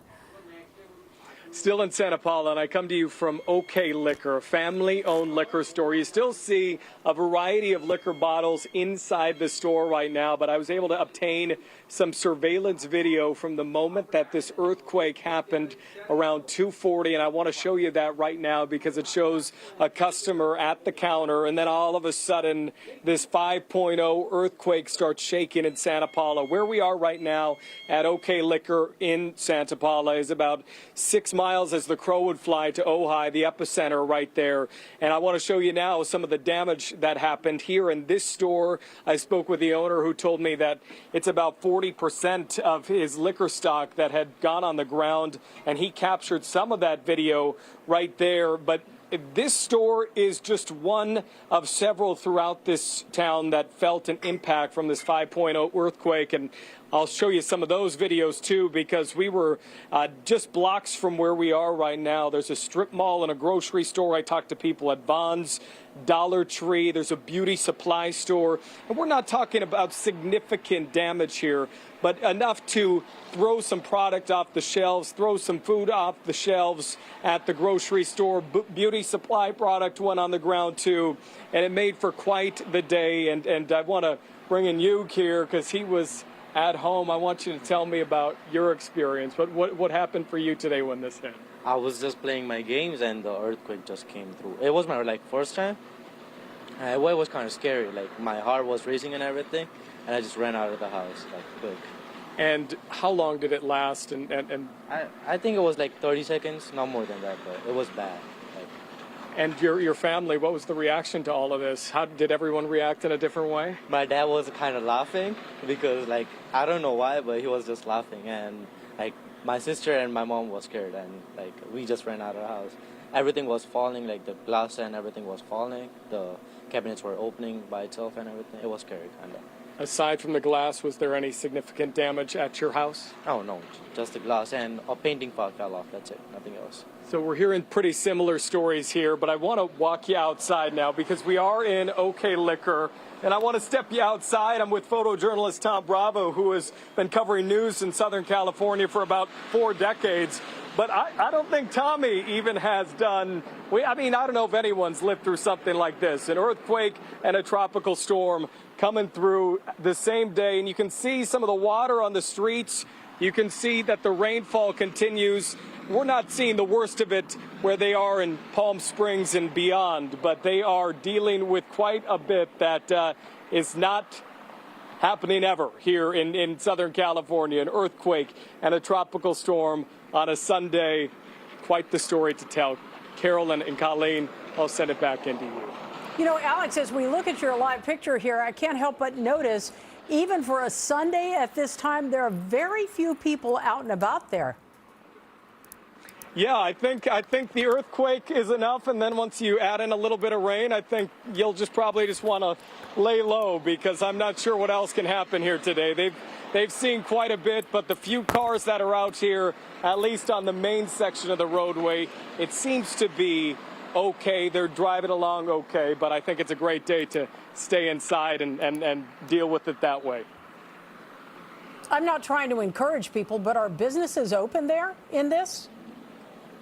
Well, it's interesting. You know, this is the one community that we've been in today where we've seen stores closed, and not because of the storm, but because of the earthquake. The beauty supply store that we were at earlier, they shut down, and the sign on the door said, due to our mess from the earthquake. So we've seen businesses across Southern California that have closed down because of the tropical storm, but here in this community, they have some businesses shut down because of that 5.0. Yeah, indeed. Alex, we thank you for that. We do appreciate it. All right, it's 6:30 right now. We want to update you on all the breaking news we've been following all day long, from the earthquake, as we just heard, to the ongoing tropical storm. Yeah, we have, of course, been tracking Hilary for you. Right now, flash flood warnings are in effect throughout Southern California. We want to remind you, if you have an issue within the city of Los Angeles, you can call 311, a non-emergency issue like a tree that's fallen and blocking a road, something of that nature. If you're in LA County, you can dial 211. A reminder, LAUSD Superintendent Alberto Carvalho has canceled all schools tomorrow, district-wide, and that's for both students and teachers. No one reporting to school. Governor Newsom has also declared a state of emergency for Southern California, bringing in resources from all across the state for us. Now, we have team coverage. We have people positioned all over Southern California. We're going to start right now with our meteorologists, David Bigger and Melissa McGee. They are really tracking where this storm is as we speak. Yeah, that's right, Colleen and Carolyn. We've been tracking it all day, David, just back and forth with coverage. And the storm right now is right over Southern California. So that's where we are dealing with the heavy rain. Right. So the main location that we have right now from the Hurricane Center, or the last update, I should say, at 5 o'clock, essentially put it almost right against that San Diego County border with Riverside County. And it is obviously continuing to move north. So where are we looking at this thing going right now? That's right, David. So here's the latest, because all of this rain is because of this tropical storm that is currently sitting over Southern California. Maximum sustained winds at 50 miles per hour. This is what you really want to focus on. The movement. It's moving to the north at 23 miles per hour. So this storm is whipping across much of Southern California, which is why we sped up when you would find the heaviest rain across our region. I want to show you what's going on with our radar, because the First Alert Radar Network showing you a lot of the intensity right now is starting to shift from the east across areas in San Bernardino and Riverside County, and kind of like a windshield wiper, it's moving back across areas in western LA County as well as Ventura County. So we'll go in a little tighter on street level and track some of these pockets for you. If you're in Claremont, heads up, we've got some heavy moisture close to the 66 along the 210 as you're traveling close to Glendora over into Charter Oak as well as West Covina. A lot of heavy rain right now across areas in LA and Ventura counties. Burbank close to the 5 there in Northridge, down in Santa Monica, down the 405. You move west into Calabasas, we're dealing with heavier pockets of rain. So we've got flash flood warnings really all across our region, and this will certainly continue across much of areas in Barstow all the way down to areas in LA County. Let's talk about the rainfall we've seen so far. Saugus more than 4 inches. Palmdale, this has been updated, by the way, close to 3 inches. Van Nuys more than 2 inches of rain. Downtown Los Angeles, 1.5 inches of rain in the month of August. August is typically our driest month on record, so we've already seen more than what we typically get this time of year. In Irvine, you've seen more than 1 inch of rain as well. Let's talk about the impacts from Hilary and what we can expect. The heaviest is happening right now, and it will continue for the basin, for LA Basin, until about 8, 9 o'clock, and then closer to midnight for some of our other counties here. During the overnight hours, we've got some scattered showers, pop-up thunderstorm, and then the moisture moves on out as we get into Monday midday. Debris flow is a big concern. Excessive runoff, large swells for our coast and beach erosion. A good idea to avoid travel on our roads. If you don't have to be out today, just sit here and watch the storm, watch the rain fall from the sky. We talked a great deal about the rain, but another component of a tropical system is wind. For more on that, I've got meteorologist David Bigger with the latest on what we can expect. I'll send it back over to you, David. Yeah, and so Melissa, here's what it looks. Here's what the overall storm looks like, and just one little thing to hit on a point that you made about the flooding potentially continuing into the overnight hours in some spots. We just got an extension on one of the flash flood warnings until 3 o'clock in the morning for parts of LA County. If your phone just went off, that's what that alert was. So here's the main section of the storm. You can see that the center of rotation again has moved up into the Inland Empire at this point, but we still have a lot of shower activity down here that's going to eventually work through the region. So that's going to, as the system moves through, we're still going to see that heavy rainfall continue, but we also will see some wind. So let me give you a little bit of both here. Futurecast, 7 o'clock tonight, you can see we are still looking at some pretty heavy rainfall across some of our mountain spots. I want you to kind of not necessarily look at this and think, oh, Riverside's not necessarily going to have rain, Big Bear's going to have rain. Just look at it as the overall intensity of the rainfall around the region. Still seeing a lot of pockets of yellow and orange, and that's an indication we still have some spots with some heavy rain. And again, this will compound the flooding problems we already have. By 10 o'clock this evening, we're still looking at some heavy rainfall, mainly across some of our mountain spots, but you are starting to see a few little pockets where it's trying to break up. I still think we'll have shower activity continuing through the overnight hours into the early morning, but the intensity will definitely come down. I think most of the intense rainfall is essentially, well, it's been happening for the past few hours, but it's from now maybe up through about midnight, and then we'll start to see the showers get a little bit lighter, but they'll still be around potentially into the morning hours for Monday. Wind-wise, here's what the gusts are currently looking at. Santa Ana has seen now a gust up to 36 miles an hour. Catalina has seen a gust to about 31 miles an hour by the airport, which is a little elevated from the harbor itself, but still seeing some gusts around Catalina. We've been watching Hemet, Temecula, starting to see some more gusts. I have a feeling as we go through the next couple of hours, we'll see some of these gusts peak. So here's what we're looking at with Futurecast on that. 7 o'clock this evening. Look across the IE. Essentially what's happening here is as the storm is sort of working its way through and departing the area, because remember, it's moving very quickly, so it will depart the area by the time we get into tomorrow morning. It's essentially a big area of low pressure. So air likes to flow from areas of high pressure to areas of low pressure. So this low essentially is just drawing so much air in. And that's why you're seeing all these wind directions across the IE pointing out of the south. Essentially, it's just pulling all this air through the Inland Empire, and because of some of the channeling effects of our topography, we will likely see some gusts get up into that 40 to 50 mile per hour range across parts of the Inland Empire as we get into the overnight hours. We're also going to continue to see some strong gusts across the mountains. You see Big Bear 22 mile per hour gusts, but if you look just across some of the upper elevation peaks, we could have that little pink spot there. That's wind gusts above 50 miles an hour, and you'll see that continue and maybe even work down across parts of the high desert into the overnight. This is 9 p.m. Maybe a little bit of a downsloping wind coming out of the San Bernardino Mountains into the high desert where you have that pink patch there. Again, that is 50 to 60 mile per hour wind gusts, and we're still seeing some pretty gusty winds across the IE at this point. Again, you can kind of tell where the system's located, probably somewhere over here because it's just pulling all of this air across the region. Look at all this onshore wind essentially across much of Southern California, and then it does look like these winds will continue at least into the morning hours, but I have a feeling as we get closer and closer to sunrise, the winds will start to taper off a bit. We'll still have the occasional gust, but the system at that point will now be so far out of Southern California that we'll start to feel a little bit less the effects, even though we may still continue to see a few showers into tomorrow morning. So Carolyn, Colleen, that is kind of the latest on what we're looking at over the next couple of hours. Obviously still a lot of rain falling right now, and we still have flooding concerns into the overnight.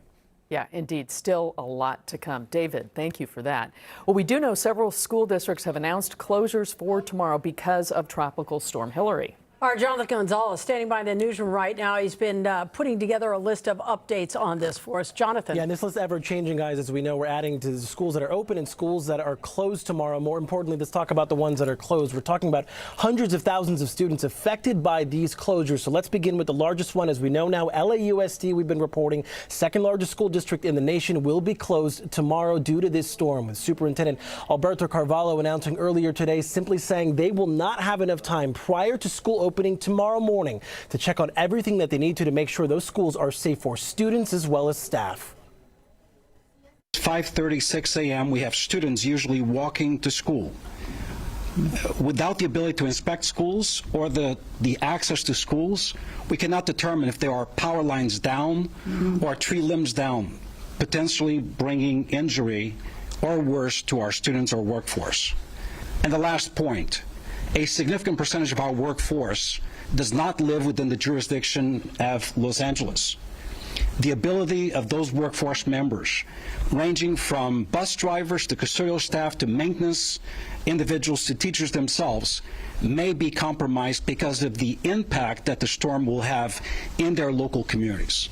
I know some of you will wake up tomorrow morning and will say, in my neighborhood, everything is okay. Our school district covers 700 square miles. There will be impact in some areas. We do have a list, I hope, of all the schools. Here we are, the school districts that will be closed tomorrow. We have LAUSD, of course, we just mentioned. Rialto Unified will also be closed tomorrow. Pasadena Unified has announced they'll be closed as well. William S. Hart Union High School District in the Santa Clarita Valley, serving 18 schools there, will be closed as well. It's about 21,000 students. Then we have Bear Valley Unified, a smaller district, but no doubt impacted tomorrow, will be closed. Again, these are just some of the school districts that we have confirmed will be closed tomorrow. There could be more. Important for you to reach out to your local schools or school districts to determine whether or not you are impacted by any closures tomorrow. Again, we're talking about hundreds of thousands of students who will now have to stay home tomorrow because of this storm all across Southern California.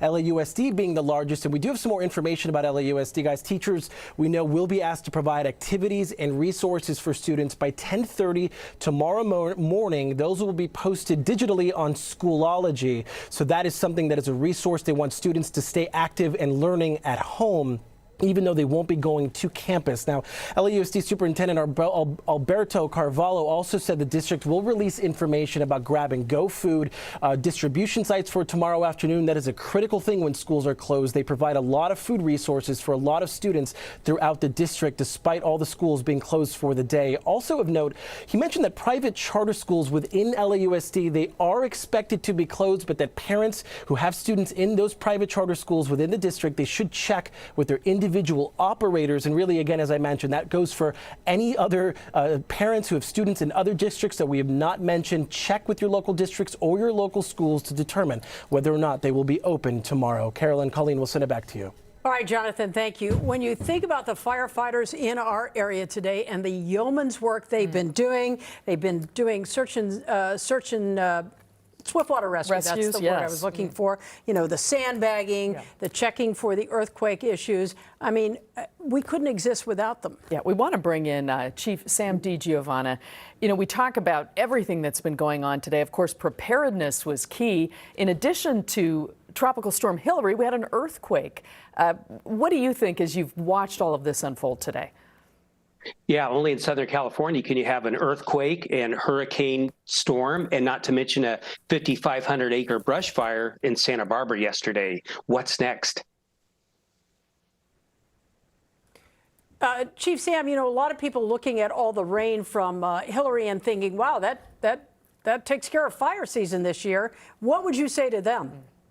Well, that's far from the truth. We're only really in the middle of August, a little bit past it. We still have a lot of warm days before the real peak of fire season when we get our Santa Ana winds. It's take a shower, have your hair completely wet, put a hair dryer on it, and within minutes, it's going to be brittle dry. The same with the Santa Ana winds. So this is just going to increase our light grassy fuels, which will promote more fires. We're also well aware of the risk that we're going to see as creeks, arroyos become more flooded, and then as the land and ground becomes more saturated in the days ahead, the risk of additional landslides. Yeah, not only additional landslides, but also fallen trees. Maybe the rain will stop, but the soil will be wet and the winds will kick up and they'll blow these trees over. They can bring down power lines too. So we're far from out of the woods yet with this. Even if the rain stops now, we still have a lot of work ahead of us to use precaution on everything you do, and don't think we're out of the woods yet. Well, Chief Sam, as you look at the overall response over the weekend to all of this, what is the lesson we can all take away from it? I think with everything that's gone on, preparedness is key. We always think that won't happen, but we've had floods, we've had fires, we've had an earthquake. I think being prepared, this is a good warning. Be prepared at all times. Be prepared for just about anything. And I think what we've seen, at least Colleen and I were speaking to this as we were coming in, a lot of people heeding the advice, not getting on the roads, really taking this seriously. And that's important because when these warnings go out, they're going out for a reason. Yeah, and I'm glad everybody is taking that advice. Stay home. If you don't have to go out, stay home. We'll do our part. We're asking you to do your part. Stay home. Relieve us of any extra calls that we have to go on. Chief Sam, you mentioned be prepared. Can you break it down a little more for us? Yeah, you know, have food, water, supplies for up to 72 hours minimum for any type of a disaster, but make sure that you are prepared. Know how to shut off your utilities at home, your gas, water, electricity. Just be prepared and check on neighbors that may be elderly. Get together with your members of your neighborhood and get together. There's strength in numbers. So get prepared for just anything. We've seen in 24 hours what we can be up against, and preparedness is key. Colleen's been asking several of the different city leaders we've spoken with where they were at 2:41 when word of the earthquake came through and what went through their minds. How was it for you, Chief Sam? I'll be honest with you, I didn't feel it. So I just got text that we're on earthquake mode and engines were going out. I didn't even feel it. You know, truth be told, Sam, not a lot of people did feel it. I mean, you will talk to some and they talk about it being a jolt. I had friends in Seal Beach who said it was a jolt. Other people in the station, not that far away from where we were, said it was sort of a rolling motion. And truth be told, I was on the ground floor here and I didn't feel it at all. And you were in the parking garage. I didn't feel it either, but we're hearing from folks in the Thousand Oaks area, Newberry Park. They definitely felt it and felt kind of a rolling motion. So, you know, it is one of these things that we all talk about, being prepared. A good reminder for all of us to get that earthquake kit in place. Sure is. All right, Chief Sam, as always, thank you for your time and your expertise on this. Thank you. Be safe. All right, you too. Take care. We want to get back out to Ontario now. Macy Jenkins has been following some major flooding in that area for us. Macy, it's looking worse. Colleen and Carolyn, I know that we lost signal earlier, but I just want to recap what we're seeing here in Ontario. Obviously, we are still under a flood advisory, but take a look at this right lane, the entire bus lane underwater. I told my photographer, Mike Cervantes, I said, is that a bus stop over there? Where does the street end and where does the sidewalk begin? But if you can pan over here, Mike, you can see all of this. Look at that. It goes all the way up to my calf. That's how much water we're talking about. Now, some of this is not easy to see when you're driving through the intersections. You see part of those low-lying areas and parts of the streets come down. Obviously, a lot of water accumulating. We are now about halfway between the 10 and the 60, closer to the 60. That is where we saw Chino Public Works crews. They were blocking off roads because of just what you see. The entire lane just blocked off with water. And because the cars can't exactly see it, they have to make sure that people are staying safe. Now, San Bernardino County has told me that they have dealt with a few different, 2 to be specific, swift water rescues, but they are getting several widespread reports of minor flooding all over the county. No specific area that they were able to give us.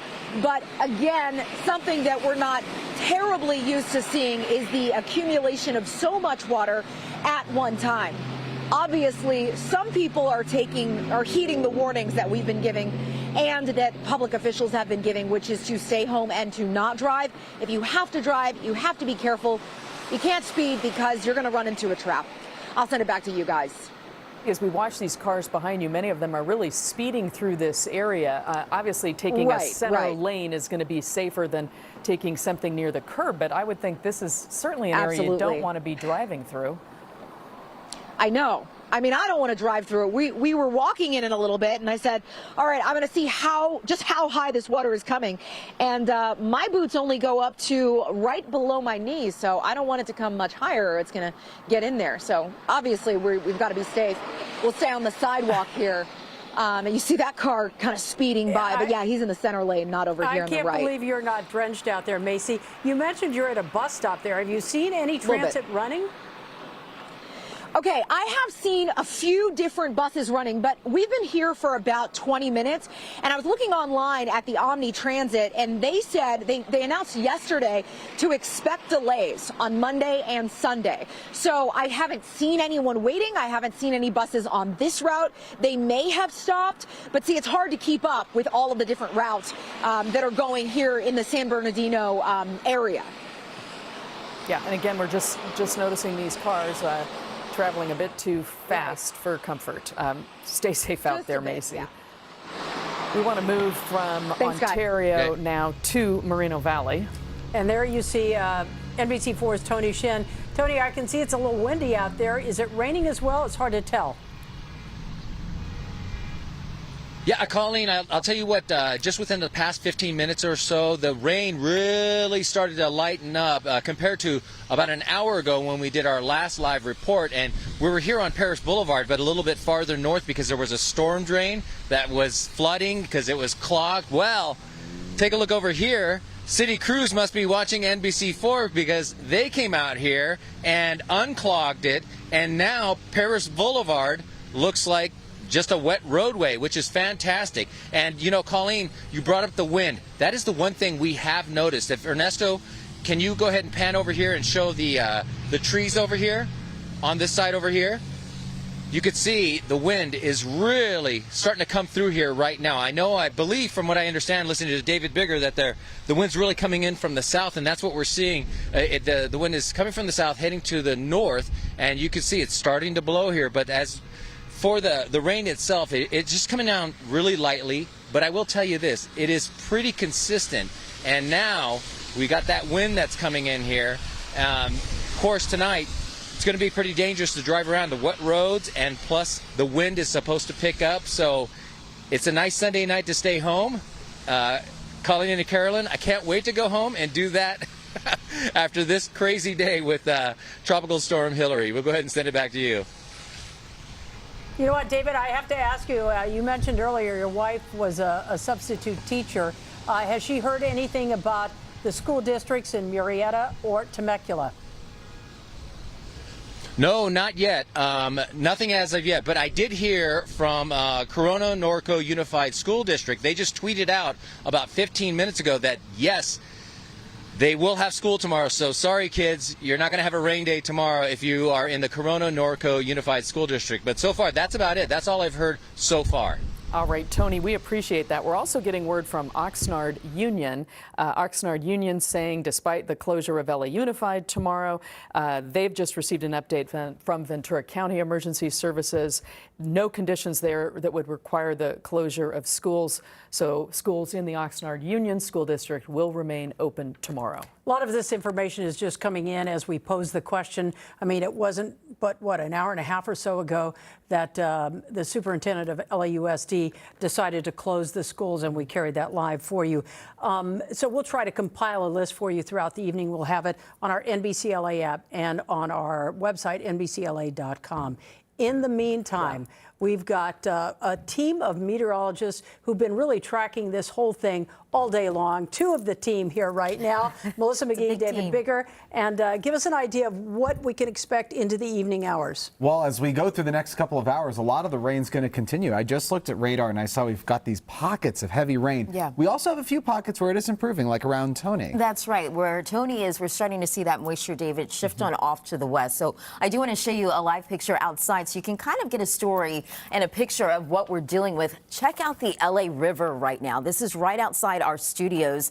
The swift water is really moving. So this is why we say never drive, never walk through flooded roadways, because you can never measure the depth of the water beneath you, because we're dealing with a lot of rain in a short amount of time. Here's radar. Here's a First Alert radar network, and we're starting to see the moisture move out of San Bernardino, Riverside County, where Tony Shin currently is, and it's starting to sweep back toward the west. So I'll go into some of these stronger pockets right now, because it is pouring at this hour for areas in LA and Ventura counties. You can see the rain there in Northridge, already 2 inches of rain for you. Thousand Oaks along the 101 and Camarillo, even over into Oxnard and Ventura. Also starting to see some moisture fill back in across areas in Big Bear and Crestline, but a bit of a dry slot moving in just in between Riverside and Beaumont. So that's an indication that the moisture is lifting on off to the north with some intensity and also sweeping back across areas in LA and Ventura counties. Lighter amounts of rain across areas in Lake Elsinore, Irvine, Yorba Linda, and Laguna Niguel.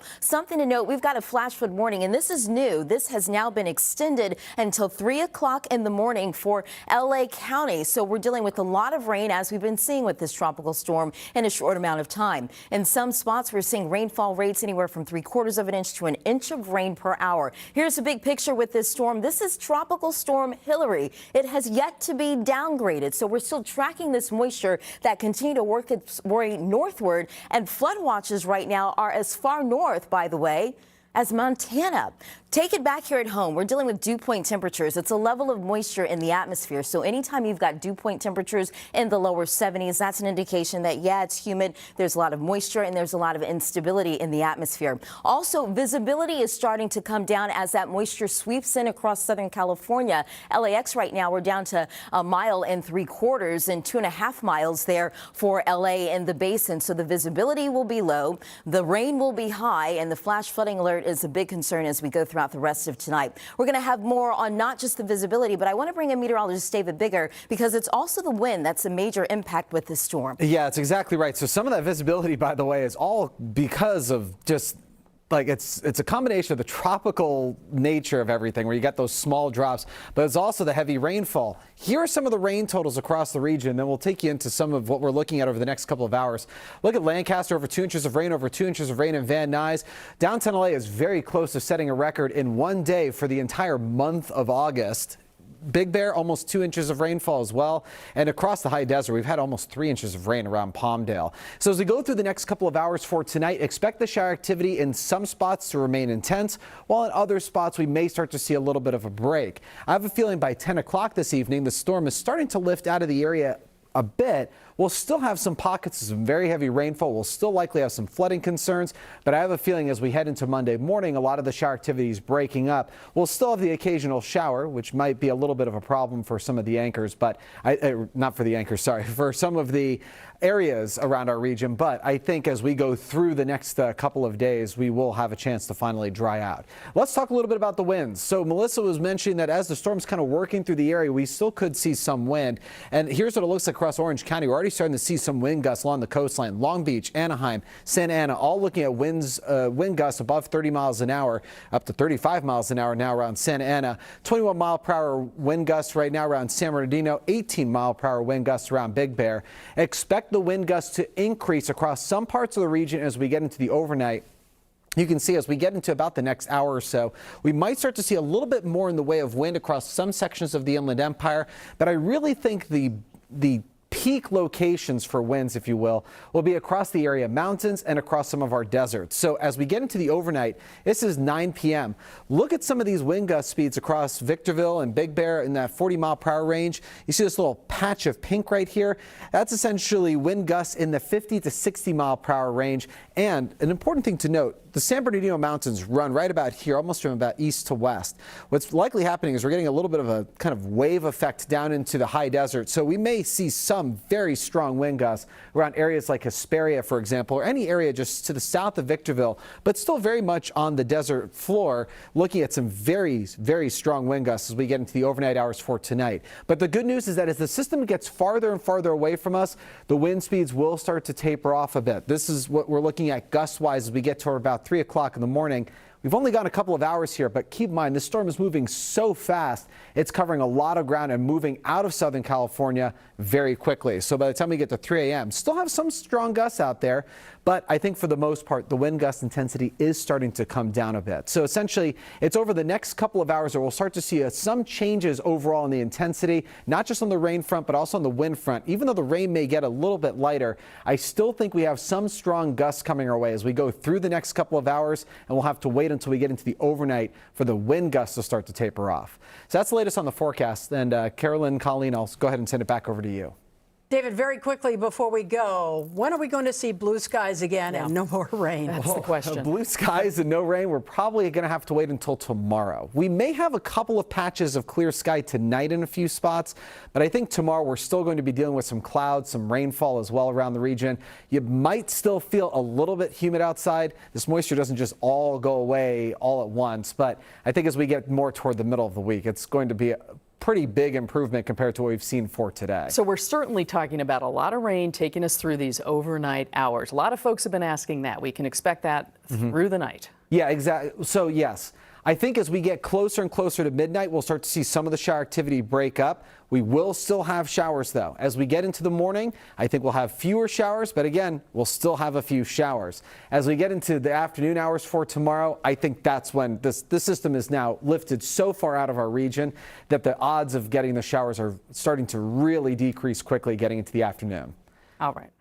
We do appreciate that, David. And of course, we're going to continue to follow every angle of both the tropical storm and the earthquake that we had at 2:41 today. We're going to continue to stream live continuous weather updates for you on our NBC Los Angeles news channel. And we want to remind people, if you're out there on the roads, there is still flooding as we've seen in the Inland Empire and, of course, in the desert communities out in Rancho Mirage and Palm Desert as well. We will be back with live updates over the Palm Desert as well. We will be back with live updates over the next several hours and return to our coverage should the weather conditions change.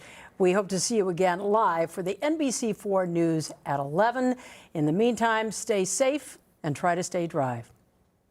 Tropical storm Hilary certainly inundating much of Southern California with torrential rain. And swift water rescue teams are standing by. This is where our storm ranger is. Governor, we're live on NBC right now. What is your message? Listen to the local experts. We've got folks here getting ready to pick up sandbags. We definitely felt the ground shake just a few moments ago. So we're in the middle of this tropical storm, and now we see this, an earthquake. It'll be a day that we remember for sure. Stay tuned to all the details here as we track Hilary hour by hour.